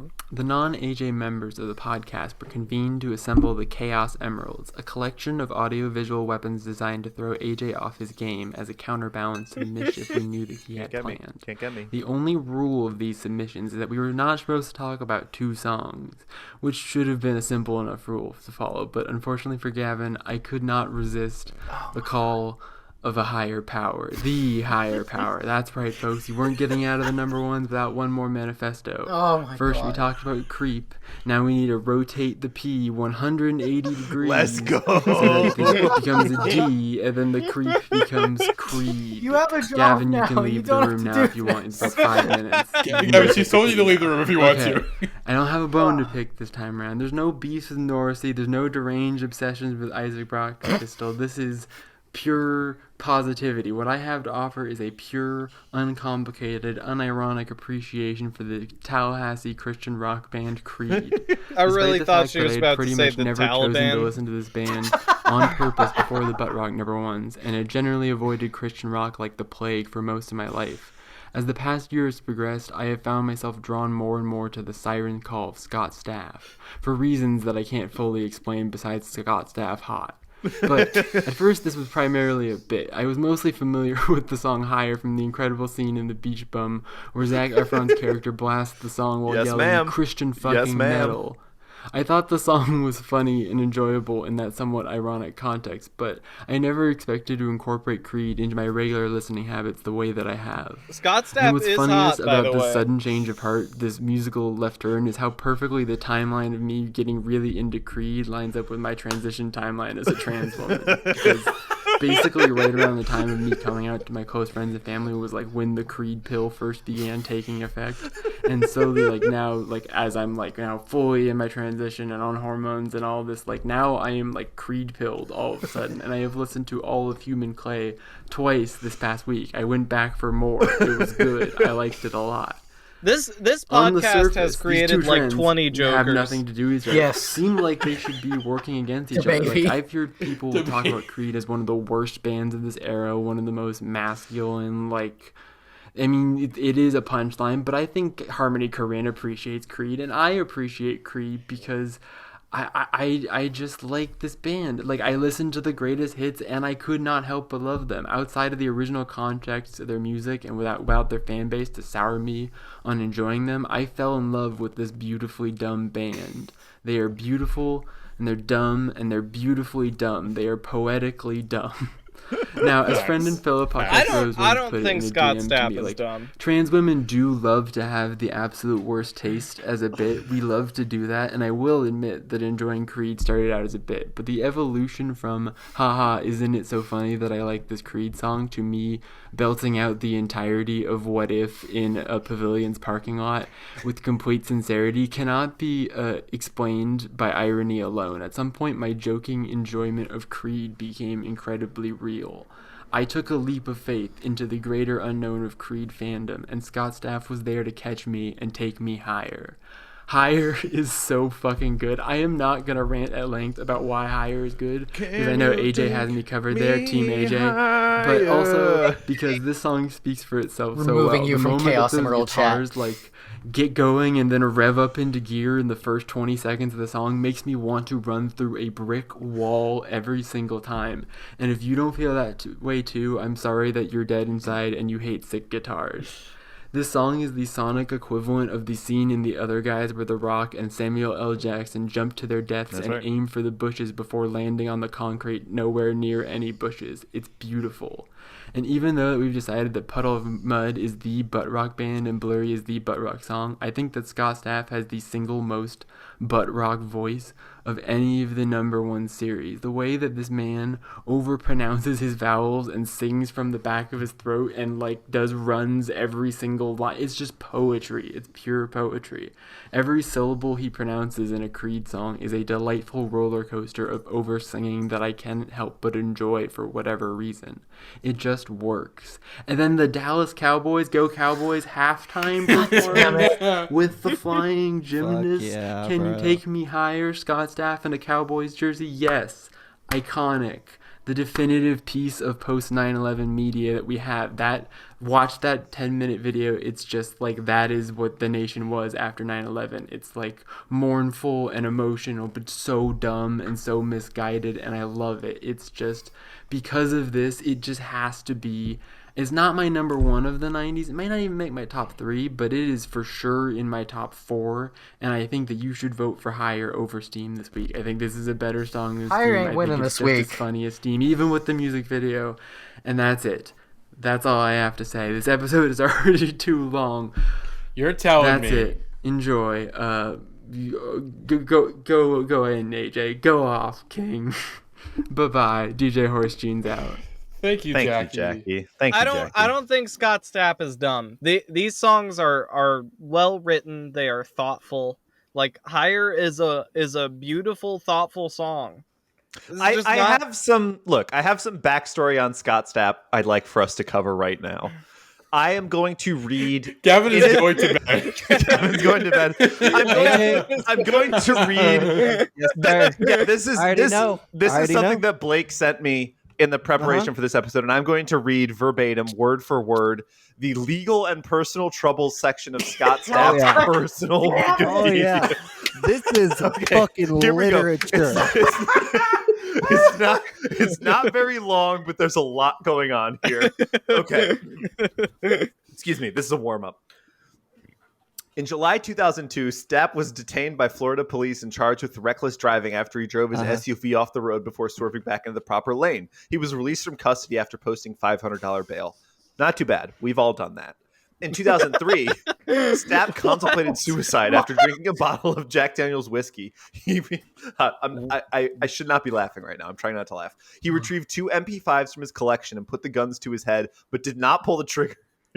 After looking at a picture of his son Jagger, he later said he had a son called Jagger. I'm sorry, this sentence is unbelievable. I need complete silence. He later said that he had been convinced that anyone involved with Creed wanted him dead, so he would become a, this is in quotes, Kurt Cobain martyr type and increase record sales. Says Scott, I had crazy thoughts going through my head. He later said that instead of killing himself, he fired a few rounds into the walls of his home. He said, I was in the throes of prednisone coming out of my body. I shot a few rounds off and instantly was like, what the hell am I doing? So I put the guns away and ran out to the garage and got the putty and patched up the holes. All right. On Thanksgiving night of 2005, Stapp was involved in a fight with the members of the band 311 at the Harbor Court Hotel in Baltimore. Members of 311 have said that Stapp started the fight. After 5 minutes, hotel security broke up the fight and removed Stapp from the hotel. Stapp claimed that he did not instigate the altercation. We're about halfway He almost through. had them motherfuckers all mixed up. God damn. Okay. Stapp was arrested on February 12th, 2006, one day after his second wedding, for suspected intoxication. Casual one. That's one's normal. This is a good one. Gavin, make sure you're listening to this one. Fuck you. In March 2006, Stapp filed a lawsuit to block the release of a sex video involving himself, Kid Rock, and 4 women. The suit was settled in 2007, with the defendant agreeing to pay Stapp an undisclosed sum and to refrain from distributing the video. I would pay any amount of money. Scott's hit my DM. Any. Okay, we're gonna talk shit about Dave's porno. Hang on. We gotta hit the music.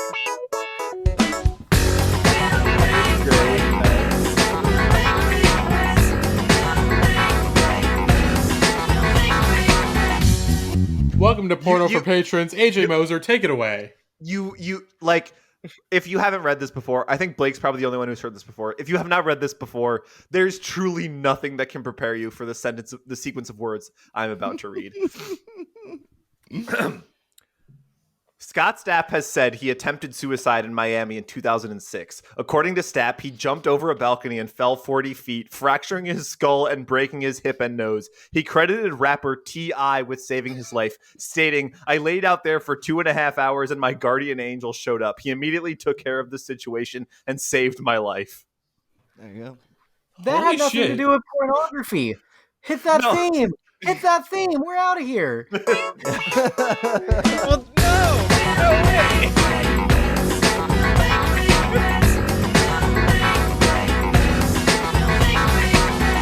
Look, thanks for listening. Bookending that sentence with the porno interlude, the way we usually would when we finish talking about porn, suggests something horrible that apparently we might think about that phrase. We've got a couple more bullet points to get through, so let's just blast through these really quick, and then we'll watch the halftime performance. This is harrowing. Yeah. Okay. In a 2006 Rolling Stone interview, Stapp acknowledged. What the fuck was that? I thought AJ was going to talk about porno. He did not talk about porno. In a 2006 Rolling Stone interview, Stapp acknowledged that he'd become addicted to Percocet, Xanax, and prednisone during Creed's tour in support of Weathered. On May 20th, 2007, Stapp was charged with 1 count of felony assault stemming from a domestic violent incident.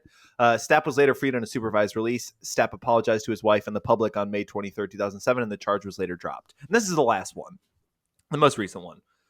In 2015, Stapp told People that he had been diagnosed with bipolar disorder following a psychotic break. He commented that the diagnosis was a big sign of relief because finally we had an answer about the reasons for his mental health difficulties. In the same interview, Stapp indicated that he was sober and working through a 12-step program. Fuck yeah. Good for you, King. Beautiful. Good for Scott Stapp. Yeah. Yeah, take care of yourself. We Look, love you, King. As a sober man, we love a sober king, and we fucking love Creed. Band Slam's so goddamn. Yeah, we need Creed around. Return from your hiatus. We need you to tour again. We need you to play more live music. And speaking of Creed playing live music, Matty, let's watch that halftime show. I don't know if touring is good for Cowboys and the Mr. National Stapp. Football League present an American holiday tradition with a Hologram halftime celebration to kick off so the Salvation what year Army's was this? kettle campaign. What year was this? 2001. November 2001. Of the Cowboy organization is Commissioner John Busby, National Commander of the Salvation Army. We hope that you will open your hearts and embrace those who are in need this holiday season. Dreaming, At a time I'm when taking giving and sharing will make all of us feel He's like wearing that's a Dallas Cowboys jersey, right? This is 11. He's Number fitted 11. up. 9/11. Probably the most beautiful haircut a man has ever had in their entire life. He just looks like Gavin Rossdale. What the fuck are you talking about? Scott Stapp is a beautiful man. He looks good. He looks fucking good. They look Yeah. the same. He does, dude. He's built. Dude. This is the classic, though.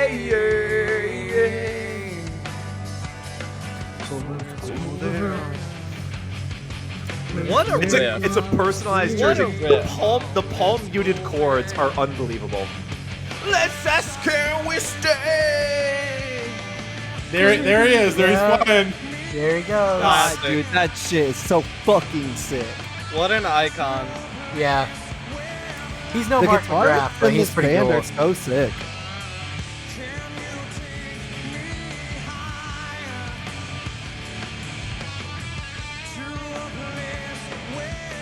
Is Creed just a guitarist and a drummer? And Scott? Bass player doesn't matter. There has to be bass in Creed. Yeah. There's no way these riffs are that heavy. Yeah. I don't see a bass player. Yeah, no, he's on the I left. can I hear just saw the bass. headstock. I can hear bass. We meet again. There we go. Have you heard that shit? Yeah, this is the song. That's so good. Yeah, My Sacrifice Feels is an like all-timer. forever. The sacrifice he's talking about, of course, was our brave American men and women who died on 9/11. It's actually about WWF superstars. Yes. So, Gavin is correct. Rob Van Dam, Booker T, Yes. John Stasiak, everyone in Here Comes the Pain. With me. This is the best Creed song, for sure. I'm careless. I believe. I genuinely think this is one of the most beautiful songs ever written. There's I the bass agree. player right there. We just saw him. Okay, cool. Brings Thank tears to my eyes. My sacrifice. My sack is nice. My Sacrifice is like. First responders. Videos of first responders and Hey, first pause the video for Yeah, a second, real quick. pause this real Pause the quick. video for a second. I want to walk this back through for the listeners. We just heard they played the first verse and the chorus of Higher, immediately into the first verse, the chorus, and the bridge of My Sacrifice, and now we're watching video footage of the first responders on 9/11. If we see Rudy Giuliani, I'm gonna punch a hole in the wall in my house. I want to interrupt. Alright, well, I want to let's- interrupt real quick. Let's keep playing. Oh, I guess I'll. Okay, go ahead, Gavin. Sorry. My first time hearing this song, I would bet money this was on the radio, but it could have just been on some forum I was looking at when I was too young. Was a remix of the song Higher, mixed in with 9/11, 911 calls and news reports, like just interspliced in the song. So maybe that's why I don't enjoy Higher as much as My Sacrifice. But that exists. It's out there. Don't recommend listening to it. It's a bummer. But let's watch this iconic. Yeah. My God. So for, We just not have to gonna stop talk. and sing it. yeah, I'm not gonna talk over that. I'm careless, I believe. Think about Dude, his voice is so powerful, man. Yeah, think about the emotions going through Scott's Stapp. This is 2 months It's more after time. this is 2 months after the deadliest attack on U.S. soil, and you are tasked with the halftime show at the Thanksgiving game for the Dallas Cowboys, one of America's most respected National Football League teams. Right. And they fucking delivered a performance of a millennium.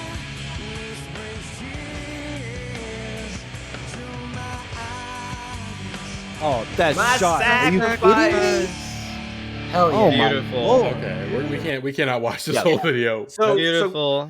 Thank you, Mr. Stapp. Here's One thing. For me, Creed are an incredible band. Their best song is "With Arms Wide Open." It's an No. emotionally vulnerable Yeah. and beautiful song about No, coming AJ's right. coming into fatherhood. It's an incredibly wait a couple of years and you're gonna see. It's a beautiful, powerful song. As a father of a Yeah. beautiful little girl myself, who's a Chihuahua,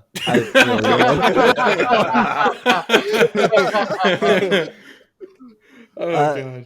Dude, returning to something Jackie said, I do think Christian metal bands may be some of the best music on the planet, with obviously the worst politics, but it all starts with Creed. It all starts with Creed, one of the greatest bands of all time.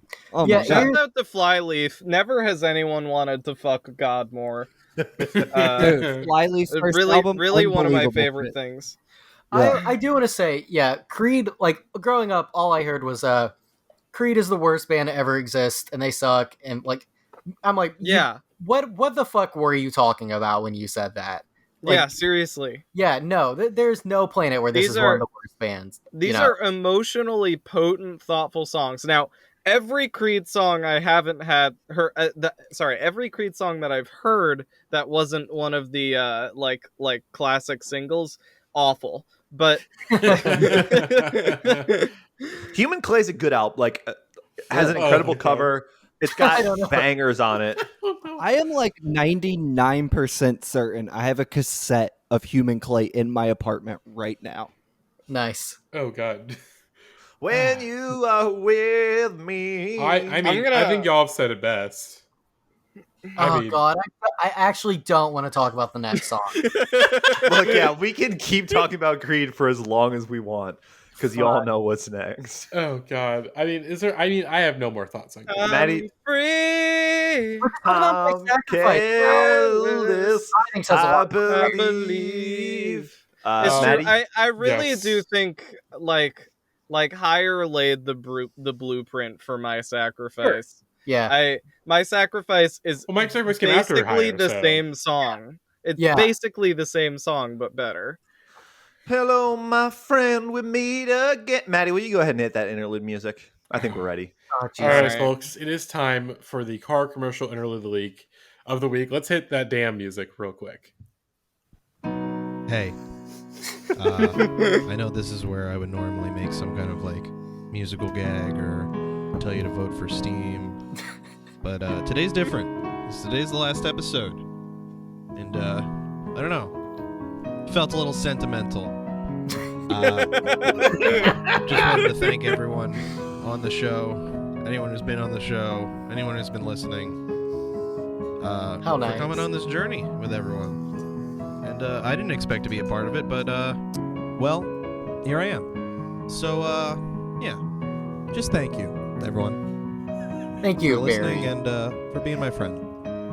Thank So you. let's hear that real interlude music Mr. one Barely last time. March. Oh shit.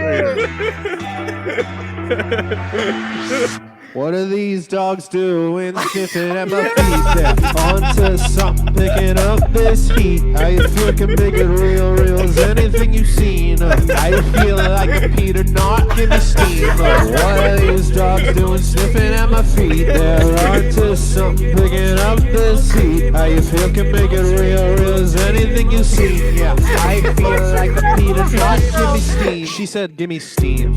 I'm like, stand back. Gonna give you CTE if you don't vote PETE. You keep playing Peter dumb, better vote that number one. Y'all don't really know my mental. Try getting on Peter's level.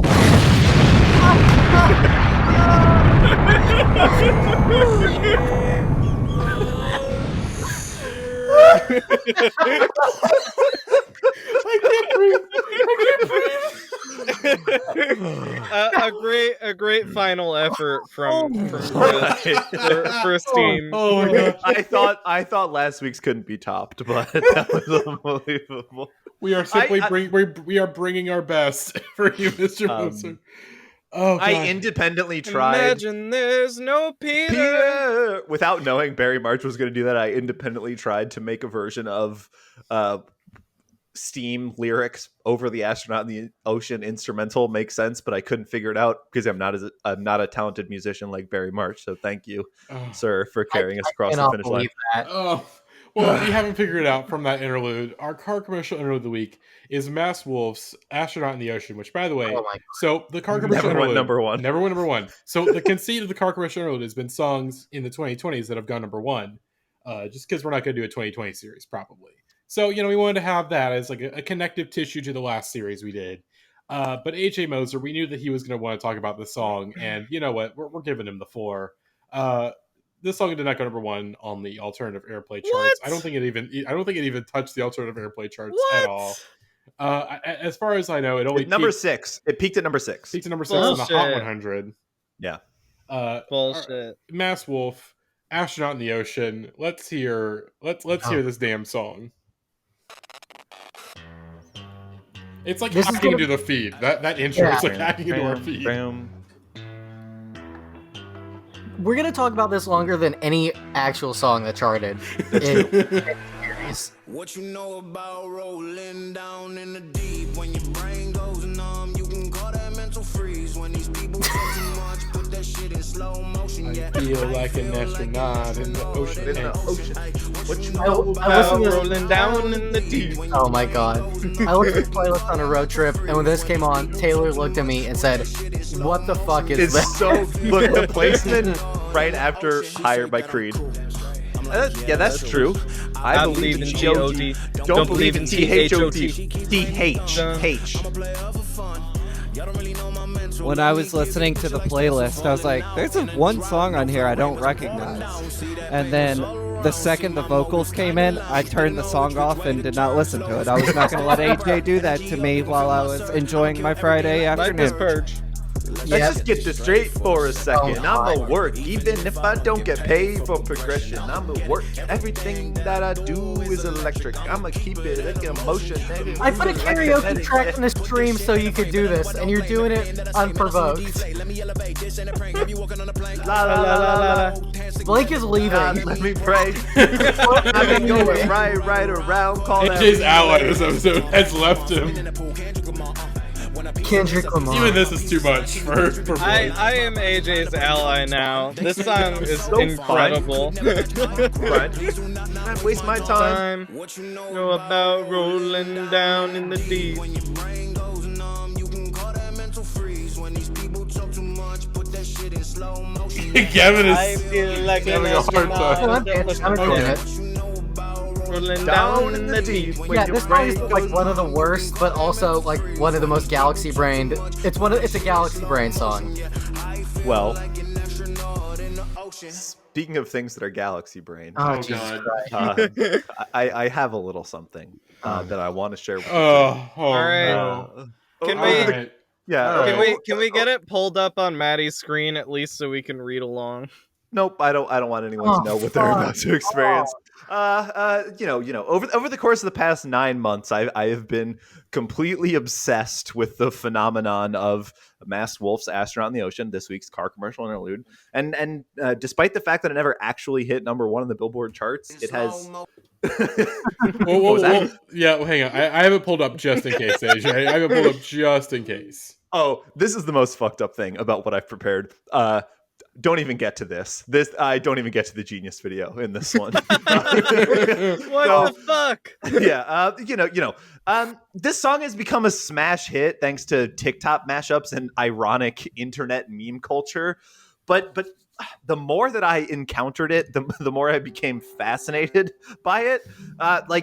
We have a relatively simple pop rap song with some absurd lyrics and a genuinely catchy, well-produced instrumental. However, despite its enormity, almost all of the online discourse surrounding this song seems to be poised at how ridiculous the message at the core of the song is. And so that got me thinking, what do we know about rolling in the deep? And what does it mean to be an astronaut in the ocean? As a responsible music journalist, I had to get answers. And so I have spent the background of this entire series toiling away, consuming every bit of context that I could find. That includes listening to every remix and parody of this song on YouTube. I'm doing the come and see face into my camera. Reading and watching every single interview Masked Wolf has ever done over the years in order to prepare myself for the appearance on this week's episode so that I can finally answer the question and strike at the truth behind Masked Wolf's mental. I want to present you all with my findings now. So this is the article that I call Unmasking the Wolf. And our story begins in the year 1606. A Dutch sailboat first spots the continent of Australia on a routine expedition, with explorer Willem Janzoen making the first recorded landfall on the western side of Cape York Peninsula. British Royal Navy Captain James Cook, FRS, claimed the land for Great Britain in 1770. The first fleet of 11 boats arrived at Botany Bay in 1788 to establish New South Wales as a penal colony, meant to house and punish criminals through forced labor and isolation from society. By 1820, British settlement was largely confined to a 100-kilometer radius around what would become the modern city of Sydney, with 161,700 convicts transported to work on government farms and public projects such as land clearing and building. The British government abolished... But his face coming up at this part of AJ's dialogue is really funny. So the British government abolished the transportation of prisoners to New South Wales in 1840, and in 1842 granted limited representative government to the colony by establishing a reformed legislative council and a new Supreme Court. The Australian Patriotic Association was formed in 1835 to promote representative government among these colonial fellows. Now, despite its history as a brutal and often unforgiving landmass, Australia continued to mature at the turn of the 20th century. The First World War marked a decisive moment in the history of the young nation's coming of age, with more than 416,000 Australian men volunteering to fight alongside their European allies. Modernization continued throughout the interwar years, leading Australia to become a significant player in the globalized world. By the turn of the 21st century, the often isolationist nation had developed a rich and diverse cultural heritage. However, the colonial extermination of indigenous peoples and the history of Aboriginal slavery, as well as dangerous landscapes and exotic wildlife, gave the impression of Australia as an isolated and angry place to outsiders. It's no surprise then that its biggest cultural exports of the modern era include the Mad Max films, visionary director George Miller's apocalyptic series depicting a harrowing survivalist near future, this is genuinely and disturbing. The absurdist comedic stylings of He just Crocodile picked his Dundee. nose. But, and this is what we're here for, in 2001, a different kind of Australian excellence experienced global domination. Seemingly out of nowhere, the brooding, infectious hook of rapper Masked Wolf's single Astronaut in the Ocean was practically inescapable. The song featured in video game montages, animated music videos, and sport tricks videos around every corner of the internet.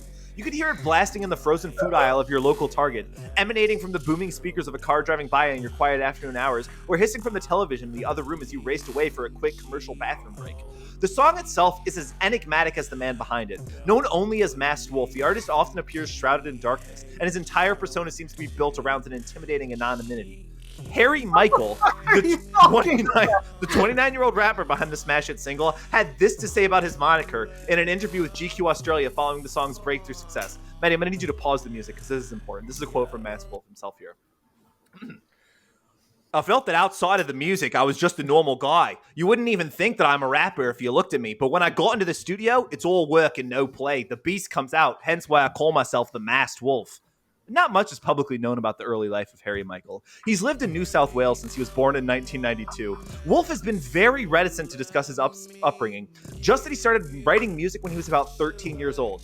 He found this urge to get in front of a microphone and spread his sound after listening to Eminem and 50 Cent as a young kid, inspiring to put his pen to the paper. Though he started out playing instruments like the piano, keyboard, guitar, and drums, Wolf's true passion was always rap. After his parents' divorce, he moved in with his Greek Orthodox grandparents, an experience that only amplified his anger and isolation and turned him into, quote, a bottled-up person. To vent his emotions and feelings he otherwise struggled to convey, he turned to music. This is from Masked Wolf again. I never really spoke about what I was feeling. I was an only child, meaning I didn't really have anyone to talk to at home. I couldn't really speak to my 70-year-old grandma about anything, you know? A young Masked Wolf knew that he wanted to seriously consider hip-hop as a career option. He started out in a real estate career, venturing into corporate sales, but finding himself completely unfulfilled. In an interview with Ryan Seacrest recently, the MC recalls calling his mother in tears one day after work, saying he didn't know any life except making music. However, with the Sydney scene still struggling to break through on a large scale, he found himself stuck in an early artist management deal that he could not afford to get himself out of. I could have given up on music and stuck with my day job, Masked Wolf said, but I chose to work hard and articulate my sound. I look back on that time and I think to myself, I used it wisely. I just kept saying to myself, I'm going to be something better than I am. I've got to keep pushing. I'd love to say it's godly, but it's hard to explain. It's like your conscience saying, you're going to be something. This work ethic and his hunger for mainstream recognition drove the rapper to lead the pack with his first songs. The Australian rap genre didn't really have a huge name at the time, and he took it as a challenge to become that guy from Sydney who had cracked the code. Speed Racer, his first single released on his new label Teamwork in December 2018, talks about the practice he's put in to get where he is now, as well as his obsessive nature when it comes to bringing the best Australian hip-hop to the world. I have a pet peeve of listening to about 300 to 500 beats a week until I find the right one. Being a perfectionist when it comes to music, I guess, is an obsession of mine. Matty, I'll find the smallest things that nobody would ever notice and still want them Matty, changed. we're gonna upload this. This is a video podcast, Matty.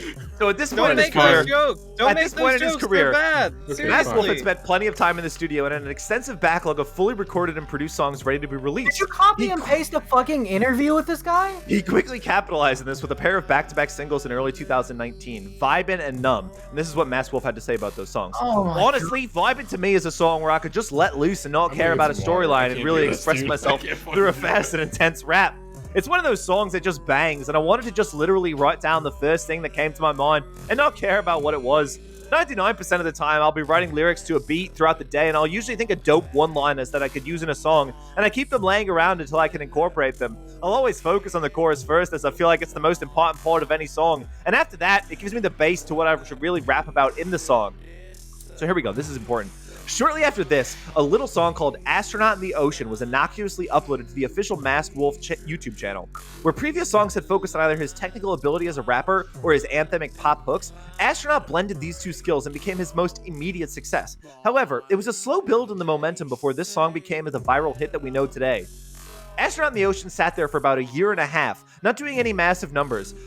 Then, just after COVID hit, a trend started to occur and things started to pick up, with the song not even just starting to chart until the end of 2020, with Michael signing a multi-album deal with the US-based label Elektra Records, owned by Warner Music Group. It's unknown what the first TikTok song to use the song as a sound was, but in the months since, over 6.7 million videos have featured the original sound of Wolf's now iconic riddle, "What you know about rolling down in the deep?" Originally, these videos showcase the song's beat drop for a dramatic effect to transition into action sequences, like young athletes performing stunts, doing backflips, or just genuinely impressive visuals. However, as high-profile names like Patrick Mahomes and Jennifer Lopez joined in on the trend, users began to experience some backlash to the song's growing ubiquity. Videos featuring the sound started to become more comedic and reactionary. The song then became a modern rickroll, splicing other songs' introductions with the chorus, haunting an unsuspecting scroller with the ferocious bellowing of the husky Australian rapper. Despite this, the song's profound lack of logic drove up streaming numbers, pushing it to the top of Shazam's hip-hop charts. If the song's international traction was fueled only by ironic pranks and meme-poisoned Gen Z teens, it made no difference to Harry Michael. After over a decade of diminishing returns on his passion, Masked Wolf had finally found the global hit he'd been striving for with Astronaut in the Ocean. In the earliest videos using the sound, even positive comments in the YouTube video, you can find the official Masked Wolf account managed and signed off by Harry Michael himself, responding to nearly every note of encouragement with sincere thanks and appreciation. Now, it's important to remember at this time that Australian slang is an important cultural touchstone for residents of the Great Down Under. Colloquial terms like "g'day mate" have been proliferated as ethnocentric stereotypes in mainstream media, but still hold a fondness in Australian culture. Is it too much of a leap then to view Astronaut in the Ocean's baffling lyrical schemes as a rich tapestry of self-expression? I don't think so. At a young age, Harry Michael embedded himself in the bravado and eccentricities of American hip-hop. For an ambitious teenager halfway around the world, these speech patterns were just as mystifying as the concept of an astronaut in the ocean. Now, Masked Wolf and the Kid Lowry are the only two Australian rappers to achieve a top 10 charting hit since Iggy Azalea's Fancy in 2014, which at that point was the highest charting Australian hip-hop single ever released. However, despite all of this, Harry Michael always said that he intended for his sound to carry an international appeal. My heart has never really resonated with the Australian sound, but that's just a personal opinion. Something that is always heartfelt and has some type of story to it usually captures my attention. You'll always hear an American-style trap hip-hop vibe in my music. So, with only a few of these songs released out into the world, Masked Wolf has been sincerely enjoying the wave of press attention that Astronaut in the Ocean put him onto. He's received interviews in Rolling Stones, an incredible live appearance on Jimmy Fallon backed with a full band and visuals straight out of a Final Fantasy boss fight, as well as an appearance on Barack Obama's annual Song of the Year playlist, and collaborations with car commercial mainstays like ex-ambassadors. This is all capped off an unbelievable 2021 for this under 30 artist. And through it all, I don't think anyone can deny that Masked Wolf has stayed true to himself. The fame has not gone to his head, and his mental remains as unknowable as ever. From the writer's perspective, a deeply personal song about his struggles with anxiety and loneliness have resonated with millions of people around the planet and finally paid off on his dreams of success as a youth. This man, the same man who dreamt of success, locked away and lonely in a faraway part of the world, feeling irrelevant, finally broke through and felt more dedicated to his songwriting passion than he ever has before. So what could possibly be next for Masked Wolf? Well, it's the same thing it's always been. This is my final quote from Masked Wolf to close out Unmasking the Wolf. I feel like Masked Wolf from the start of the day to the end of the day, but there's no Mr. Hyde without Dr. Jekyll. I'm very chilled out. I never talk about my music. I never boast about it. Think of it like a Bruce Wayne that turns into Bane. I kind of see it as the werewolf transformation, and that's what I always based it on. I'm just a normal person. The full moon is the studio, and when I get into the studio, the transformation happens. I'm a different person, and then, when it's time to do music, it's time to do music. Thank you all for allowing me to share this with you this evening. Hi, AJ. Blake, do you know AJ's home address? Not his Nope, current I've one, moved no. recently. AJ, can you please send me your home address? I promise. I will not. I will not. All right. That's Hey, your AJ, loss. I recognize that was a lot of work, but as a professional editor for one of the largest magazines in the world, I do got to say the transition from reported feature to op-ed was entirely an amateur move by you. So I'm gonna need you. I'm just gonna need you to revisit your draft and maybe refine the back third of it a bit to remove all personal opinion. This is a novel. Yeah. So let's talk about Astronaut in the Ocean. No, I think that's enough. I liked the song before you did all that shit, honestly. Yeah, I hate Masked Wolf. I hate Australia as a country for birthing Masked Wolf. The forest fires that happened in Australia. You know what? That's Matty. No. Censor that. Matty, Delete that. That was one of the.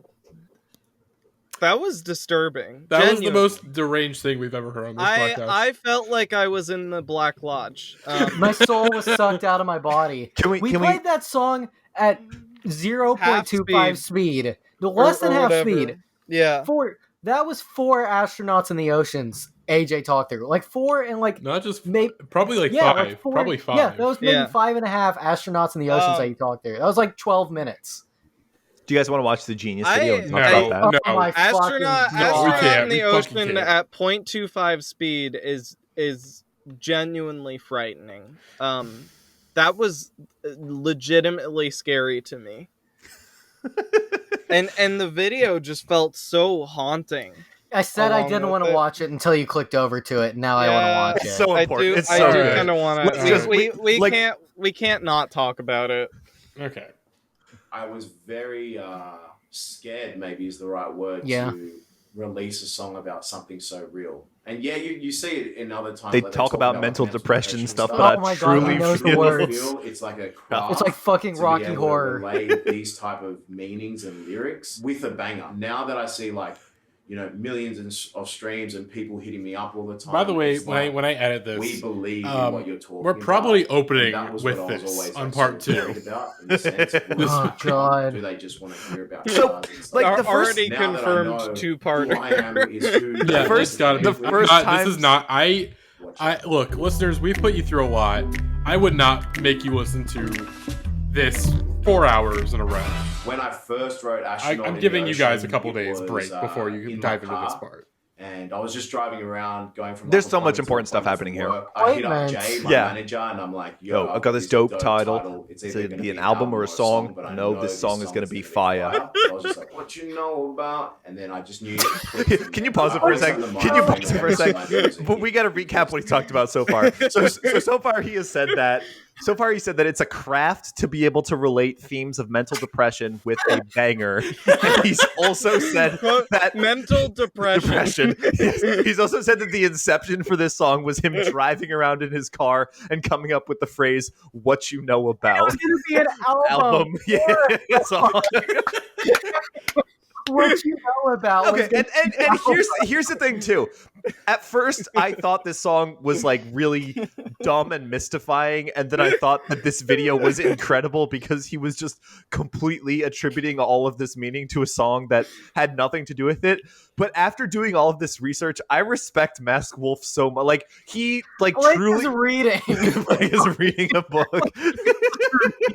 I think at first I thought he was just like a guy who was like, yeah, my song made me a bunch of money. I'm happy about that. I genuinely think that he believes this song has helped people with their mental illness. And like, that's incredibly... It's made mine worse. It's made mine worse. How can you not respect that? Yeah. How can you not respect that? We've seen people say that it has helped them. It's beautiful. Keep playing because he's about to say some good stuff next. That's just how I am. Like, I want to be positive about everything. But for like Astronaut, Gavin, I think like once I started really, we have a secret weapon. We have a secret weapon. I never knew. Not for this one. Not for this one, but later on. Remember. I know. Remember, for the mental torture that AJ has put us through. We have a nuclear bomb in the wings.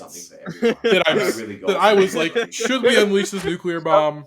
What you know But about we are rolling down in the deep. When your brain goes numb, you can call that mental freeze. With what you know about this is important. rolling down in the deep. That part, like a lot of people were hitting me up, messaging me like, "Hey, did you refer to Adele on that? Like, was that an influence for you?" It wasn't. It was more about like me saying, "Where have you been? Why have you been in the deep like me? How have we related in that depression, that mental side of being."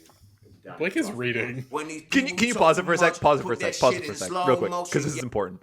So I want to get it on the record. This song is 100 times better than "Rolling in the Deep" by Adele. Objectively, it's so much better. It's so much deeper. It's so good. Look, folks, I hate to say it. AJ might be right on this one. It's important to remember that he has just transitioned about talking about how he wanted to make a song that was about something real, that was about mental depression, how he was upset with how modern rap music was about nothing but cars and money and girls. And now, Matty, go ahead and press the play button. Yeah, I feel like an astronaut in the ocean. Hey, an astronaut should be in space. But, I'm saying it's in the ocean. It basically meant to me, like, I'm not where I'm close. I've got the suit on. I'm just not in the right location. That's what it means. I've got the suit on, but I'm not in the right location. I'm like, yeah, that's so cool. I believe in G-O-D. Don't believe in T-H-O-T. She keep playing me dumb. God damn. I'm play all for fun. People looked at me like as nothing in a sense. And you feel that. And you feel that. Reference to girls as well. Like sometimes I feel like it was in reference to girls back in the day. And it was just like me saying, like, I will never let like a girl phase me, no matter like what status she is. I feel like I'm watching a Christopher Guest movie right now. And basically from that, I know my beliefs. And I'm strong with it. This is such a guy. Oh my god. Give you the picture like stencil falling out in a drought. No flow rain wasn't pouring down. See that pain was all around. See my mode was kind of lounge. With my mental, I always was like going like phases of like just chilling at home for like 3 or 4 weeks writing music and not seeing anyone. That was my mental. That's how Astronaut came about. That was my mental. When I talk about there being a drought and like my mode was lounged and playing around, like a lot of it was more like internal, whether it be like self-esteem. I was like feeling low on myself and how I looked and my image and who I was like on an internal and also like on an external. He doesn't. Well. I have no idea. This is like half the nouns he is supposed to say. The visual of the song. This is so important. Like, okay, because I had Matty, pause it again for a second. Like, this is clearly a Rap Genius video that they filmed after the song started getting traction, and they zoomed him in, and they probably just like pointed the camera at him and said, "Hey, Master Wolf, what are the lyrics? What does your song mean?" And he has just been probably for just like a minute uninterrupted now. He's just been talking about how like how he feels when he's depressed, and then he's about to transition back into, I don't know what the next lines of the song are, but I can guarantee that they're just incredible. These videos are usually 2 minutes long. Yeah, this one's 8.5 minutes. Let's just keep going. Yeah, no, I want the whole thing. Music, but I didn't know who I was. Blake is fucking weird. Flow was cool, but I still felt burnt. Energy up, you can feel my surge. I'ma kill everything like this purge. You understand life is out there, the sun goes up, the moon comes up, the days keep the same. This was like the flick of the switch in the song where it's like, okay, it's on me to like make the change. It's on me to really sort of say, okay, let's kill it. Let's murder the game type thing. I always like listened to a lot of like critics or people saying I'd never make it, whatever, and I took it very serious. And then I kind of like just said to myself one day, just make music. Just do you. Make a banger. Make a banger. Make a banger. And make it what it's supposed to be about. Make it serious. See where it goes. Pause. You got to pause for a sec here. Let's just get this. We're approaching cosmic levels of brain that no one has ever approached before. Go ahead and press play. You can go ahead and press play now. Straight for a second, I'ma work. Even if I don't get paid for progression, I'ma get it. Everything that I do is electric. I'ma keep it in motion, keep it moving like kinetic. Firstly, I changed tone and I changed style in that one specific part. So I'm like, let's just get this straight for a second. I'ma work. And it's like, I slow it down to really let the lyrics like sink into your head that even if I don't get paid like for progression, I'm still do my thing. Like at that point, I was investing money into me. So money is nothing. Money is nothing. That's how it should be. So when I say I'm gonna keep it moving, like I'm gonna keep this going like electric and kinetic, it's like me saying like no matter the money, no matter the status, no matter the numbers, no matter what I get in, I'm gonna go hard and I'm just gonna keep like being electrified. Like I'm my energy, not money or anything like that. And this is the good stuff. Put this shit in a frame, better know I don't blame everything that I say. Man, I see you deflate. Let me elevate this in a prank. Have you walking on the plane? La la la la. The whole hip hop scene was going through that stage of like a lot of people were complaining about certain types of raps or maybe things not being spoken about in like real life scenarios, and it was just like, hey, we're talking about girls, jewelry, whatever. This was like me there are a lot of I'm great here to lines talk on this about, song. like, My favorite line in the entire song this is coming why I up feel next. Like the game is deflating in some parts, and then I'm elevating because of that. Both hands together, God, let me pray. I've been going right around, call that relay. Pass the baton, back in the mall, swimming in the pool, Kendrick Lamar. Yeah, we gotta pause right there. Pause right there. Was because like swimming in the pool, Kendrick Lamar, a song that is explicitly not about swimming in pools whatsoever. It is about a deeply interpersonal and intergenerational struggle with alcoholism. And let's hear what Mask Wolf has to say about that. When I took it back to like that deflate part and like the game dropping, that's when I like first heard Kendrick.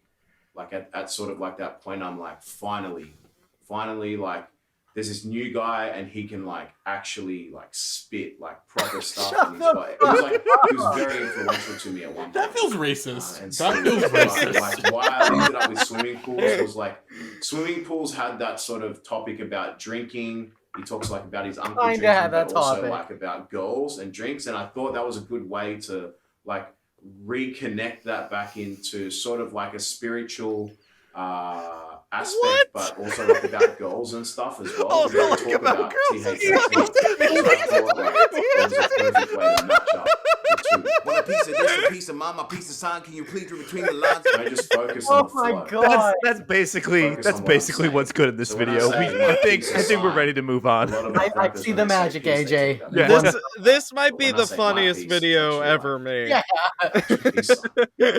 So it was kind of like every time I watch it, there's something new that astounds me. Referring to everyone just to be like, yo, once you take a close look at the lyrics, you're gonna understand riveted. That when you read it, you're gonna like know who I am as a person. I thought the point is we don't know his mental. Yeah. Could never match mine.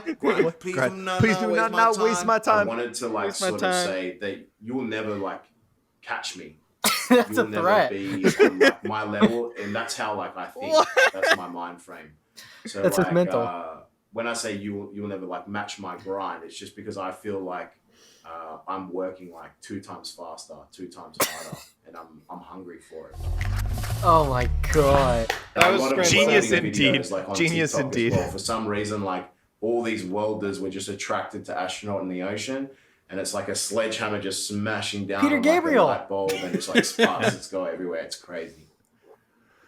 There's nothing more to say All about right. that song. Yeah. That was incredible. That video. I watched it once, did not understand a single thing he said. I needed the director's commentary from AJ Moser. Yeah, I've watched that video 100 times. Yeah, I needed to get it translated. So during that, I took some time to finally look at this Man's Ruin art book by Frank Kozik that my dad gave me, that the Offspring used for the Americana album art. It's really, so really you sit cool. in your bed, you're reading your art books, and you go to the toilet, and they replace, and you look at the toilet and you go, Wait a second, this is a little different. They replaced your real toilet with a fart hole toilet? I understand that coming on as a guest to a podcast and deciding to fuck off for 45 minutes and not contribute is incredibly rude. But I need everyone, including Blake. Blake. No, hold on. What you did was ethical. It was correct. I just want to say, I'll interject and say that Blake has heard everything that I just said for the past half hour 100 times over the past year. I talked to AJ more than I talked to any human on the planet, and when I saw I was gonna have to deal with this fucking Australian dude tonight, I was livid. Amazing. So I had to remove myself from the entire situation that we just went through. Blake and I have played video games almost every day for about 18 months now, and for nearly all of them I have talked about Masked Wolf Astronaut. Jesus Christ. Yeah, don't believe in God, believe in THOT. That's how it started. I heard him say that one time, and little did I know what I was in for. So there you go. Oh my God. Okay, well, all right. I think that's it. For the car commercial interlude. I need an intermission now. After that, I need to go. I need to take an ice bath for a second. I need 2 minutes. I'll be right back. All right, we're gonna take a little break. We'll be back in a moment, folks. All right, folks, you have finished listening to part 1 of the 90s Rock number 1's episode number 10. If you're listening to this via Patreon, part 2 will be up on Wednesday. And if you listen to this via our Spotify feeds, it'll be up on Friday. As we have, we've got, there's a lot going on in part 2. And this is already going on too long as it is. I promise part 2 will be a lot shorter. You hear, well, this is LA, baby. You hear all the sirens and noises and all that stuff. But nevertheless, we'll see y'all in just a few days for part 2, where we are talking about a couple of great tracks. As part 2, we'll be talking about The Kid Wolves Between Us by Bush, Learn to Fly, Foo Fighters, Rearranged, Limp Bizkit, and then All the Small Things from Blink-182, and then, of course, deciding what is the best song of the 90s Rock number 1s. But yeah, we'll see you all in a few days, and hope you enjoy this episode, and bye-bye.